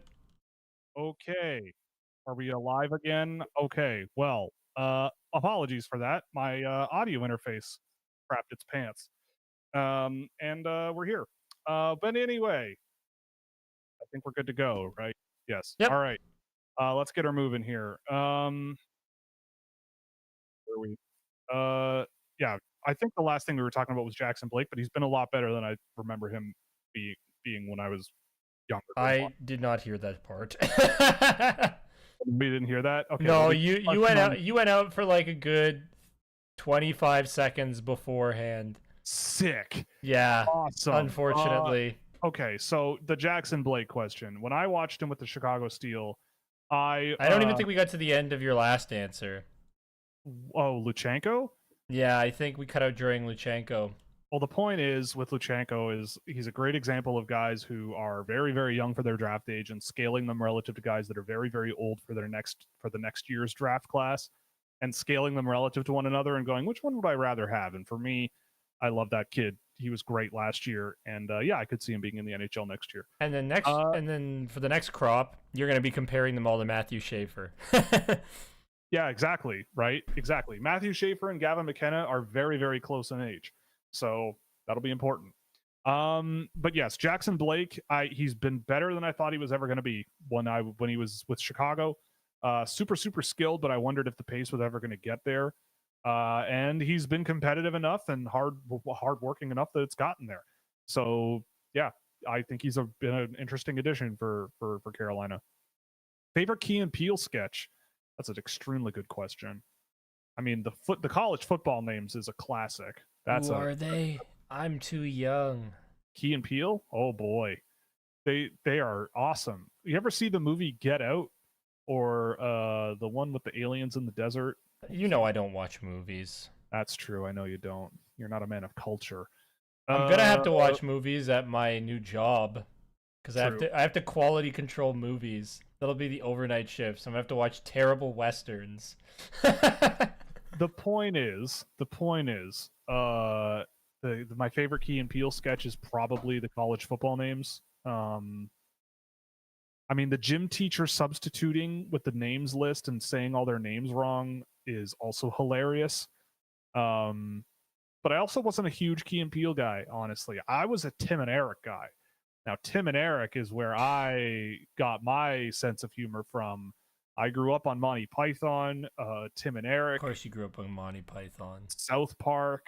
Yep. Oh yeah, my parents were huge '70s stoners. They were huge on that, big time.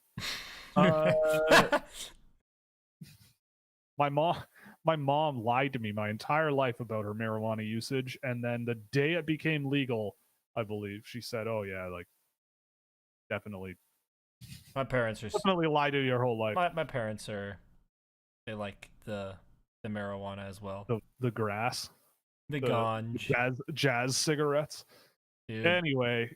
My whole family's filled with stoners, and then my aunt's can't even believe it. And she's all like anti-weed. It's hilarious. Yeah. Oh boy. All right. So now we get a lot of questions about or statements about age.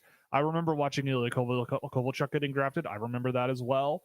I remember Patrick Stefan getting drafted by the. Didn't Ilya Kovalchuk get drafted when I was like that? That might have been the first draft I was alive for. Yeah, it was. I think it was the year 2000. It was 2001, right? Was it? Oh. If it was 2000, I wasn't alive for that draft because I'm born at the end. I think it was 2001 because I think 2000 was when Rick DiPietro or something? Yes, 2000 was Rick DiPietro. Right. I remember that. Yeah, and that was I was not alive for that. That's crazy. I saw that again. Mike Milbury at work. I think that was still Mike Milbury. Anyway, Ottawa just allowed 26 shots in a period. Sick. Hughes made a promise to their players. Okay, well, yeah, they wouldn't trade anyone if they won games out of the Four Nations. Well, there you go. But I'm not. I don't know. He's not good, but that's if they say that, they have to honor that. O'Brien's numbers blow Seneca's numbers out of the water in the draft years, right? But what kind of numbers? It's about how they play, like, and I don't know. We like talking points? Pretty sure Seneca's back half was also like bananas good. Like his last 35 games or so, he was outrageous. And that's all that matters. Yeah, exactly. That's literally everything that matters. That, and if Good you for score 6 months. 4 goals in your first game of the season. Yes. What do you think has led to Colby Barlow's fall off since his rookie season in the OHL? I feel like he's never not been there good. everyone expected to be in his rookie year because he wasn't that good to begin with. Again, the data tracking for him, literally no matter which way I sliced it, he was not very effective. Like he shot the puck from the perimeter all the time. He threw fewer hits than you think he does. He was slower in transition than you think he is. He was less active defensively than you'd think he is. But he wore a letter and had a beard. He wore a letter and had a beard, right? But like he just did not. I think he's just a good example of like biases in hockey in action, right? You see a guy that looks like that size, who has the letter on his jersey, and you go, that's a guy we want on our team, right? Like that's the type of human being we want.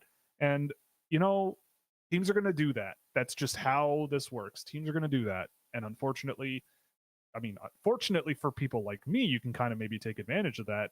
I mean, again, like I say it all the time in the NHL draft. Again, I've never run a draft table, but it's very clear to me that part of the biggest thing is knowing who to say no to, especially super high in the draft. Like, who can you look at and go, not an option, and I'll let someone else take this player. Maybe in the 6th or 7th round. Not saying Barlow is this, but you know, you can look at a player and go, definitely way more interested in this other guy than this guy, for sure. You know, like being able to do that as many times as possible is a huge asset. But I find that people get taken with stuff that doesn't really matter all that much in the grand scheme of things. And yeah, I mean, with Barlow, yeah, I mean, for him, it's like he was all finishing. Like, and again, this is why I talk about guys where they're at their best at the end of they're at their best at the end of a chain of possession. When the puck is in the offensive zone and they get to shoot it themselves and put it in the net. Guys who are good at that in the OHL are not that valuable to me. And he's another one where he scored a lot of goals, didn't have a lot of assists. And it's not a 1-to-1, but it is it's a trend where the more that happens, you can probably poke holes in their game in a lot of ways.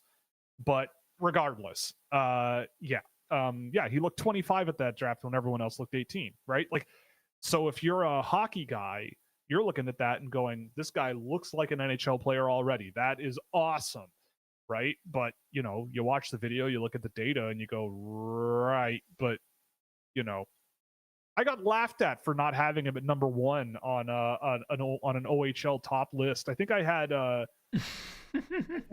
Luca Pinelli at 1, and I got laughed at, and it's like, who's laughing now? Who's laughing now? Pinelli got put on, an unsuccessful World Junior team, but I thought he played well at the World Juniors, pretty well. And where was Kobe Barlow's beard and letter at the World Juniors, huh? Well, depending on who you ask, you might get the answer, well, they could have used him, but whatever. Well, I disagree. Who's the better prospect, Seneca or Martone? That's a tough one, but probably Martone. I just think Martone has more of a physical side to him. But Seneca is a much higher paced player. Like, he is a end-to-end guy, and Martone is more of a pass-first guy, but I like Martone, I think, a little more. Brian doesn't have a lawn. What a loser. Do you think the Flyers would be dumb to make Cam York expendable this offseason? Depends on for what. Yeah, it depends on for what, you know? And I don't know. I'm never a fan of trading somewhat promising young defensemen. But you do have a Jamie Drysdale who's awesome. It's true. Thoughts on Hayden Harsanyi? That's a name I haven't heard in a very long time. Hayden Harsanyi, I actually will have to check him out because I have not seen him at all, and he's barely played this year, really. He's missed half the year. So I'll check him out. Yeah, I'm just going to put it out there. I love Jamie Drysdale, and I hope for good health for that guy because he rocks. He is so much fun to watch when he is playing and healthy. Did someone just ask me about a kid in under 18 hockey who is 15 years old named Viking Simon? I don't know who this is. That's awesome. I don't have a clue. It's a very good name, though. We need to start giving out the Will Scouch Award to the most softly spoken draft-eligible prospect immediately. That's a very good idea. I don't know who I'd put in the ring for that. I mean, we've met a bunch of these guys. Now, I yeah. wouldn't say a whole lot of them are soft spoken. No. Not really. Other than maybe like Cam Schmidt, from what I Yeah. remember. Maybe the Europeans will be less aggressive. Maybe, I don't know. If we can land them, I'd like yeah, if we to. can land them. We're working on it. You probably would love Mr. Show. Oh, please, yes. Oh, I know. I love Mr. Show. Yeah, dude. David Cross and oh my God, why can't I remember the guy from Breaking Bad's name? Bob Odenkirk. Those two guys together. Oh my God, you want to see some crazy 2000s humor? You watch Mr. Show. Doesn't Rick DiPietro work for the Islanders as an analyst? They have him as a broadcast analyst, I believe, but that's it. I believe, but I think they are still paying him. If So I'm not mistaken. 2030 or 2029? One or the other. 2030. Rick DiPietro. I need to know. Rick DiPietro. Oh, why is he not here? Oh, Mike DiPietro's only okay. Well, whatever. He's getting paid a lot of money, which is crazy. Gotten paid a lot of money. Jamie Drysdale's played great in the second half. I could see him full on breaking out next season. I mean, yeah, I love Jamie Drysdale. He's a super fun NHL player to watch, and hopefully he figures it out. But anyway, we have run over time. Again, sorry for the technical issues there. That was strange. And of course, the one time this thing decides to poop its pants is when it's in use on the internet. Yep. But thanks again for joining us. Again, all of our sponsors, Fanatics, Puck Preps, and of course, my own website, scouching.ca, all in the description and the chat, so you can check those out and help us out. Scouching.ca subscriptions definitely help us out a lot. I'm starting to work on rankings for the end of the month, so if you want to keep an eye on those by the end of the year or by the end of the month, you can go check those out live as they change between now and then. We got game tapes coming out. You were doing this Wednesday. You want to do Wednesday? Yeah, I'd say Wednesday. We're gonna move. We're gonna space out the video rooms from now on and put game tape on Wednesday. Yeah, I agree. Oh my God! Someone says favorite season of RuPaul's Drag Race. I know this is sidetracking us at the end, but I have to get this in. Also, thoughts on Luke Misa. He's cool. We love him. Awesome. He's awesome. He's fast and fun and aggressive. But RuPaul's Drag Race anyway. I haven't seen much, I will admit, but I will say I went in Toronto and I saw Willow Pill's live show, and I will tell you, she was amazing. It was incredible. It was honestly one of the best shows I have seen in person, like theatrical shows I have seen. I could easily see it being a bigger show than it was. It was about her sort of upbringing in quite a religious household as an LGBTQ person, and the life experience of that person, you know, and dealing with like the internalized like shame and everything, but then also like realizing how ridiculous that lifestyle is to this person and all this stuff. Awesome show. And her on RuPaul's Drag Race, my sister actually showed me a highlight clip of all of her work from that season, and it was pristine. My kind of thing. A little bit creepy and weird, but really well done. Highly recommend checking out Willow Pill, because that was a great introduction I got introduced to last year. Awesome show. If she's coming to town, I highly recommend going to the show. It was awesome. Highly recommend.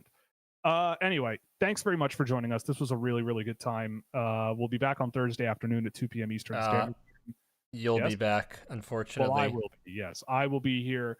We can talk draft. We can talk whatever you want to talk about. We can do whatever. I should be more free next month. I have a month of full-time training, and then I'm part-time.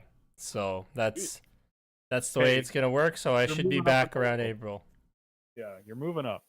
I am, ever so slightly. Ever so slightly. That's how you do it. One little baby step at a time. Take a lot of crap on the way. It's a good time. Oh, fantastic. Yeah. All right. Well, on that note, again, thanks for being patient through the technical difficulties. This was a lot of fun. We will see you Thursday afternoon. Again, check out our sponsors in the description and everything, and we'll see you then. AJ, I don't know if you want to change your tagline here at the end based on your current mood, but take it away. Screw you, Brad Treliving. You ruined my life.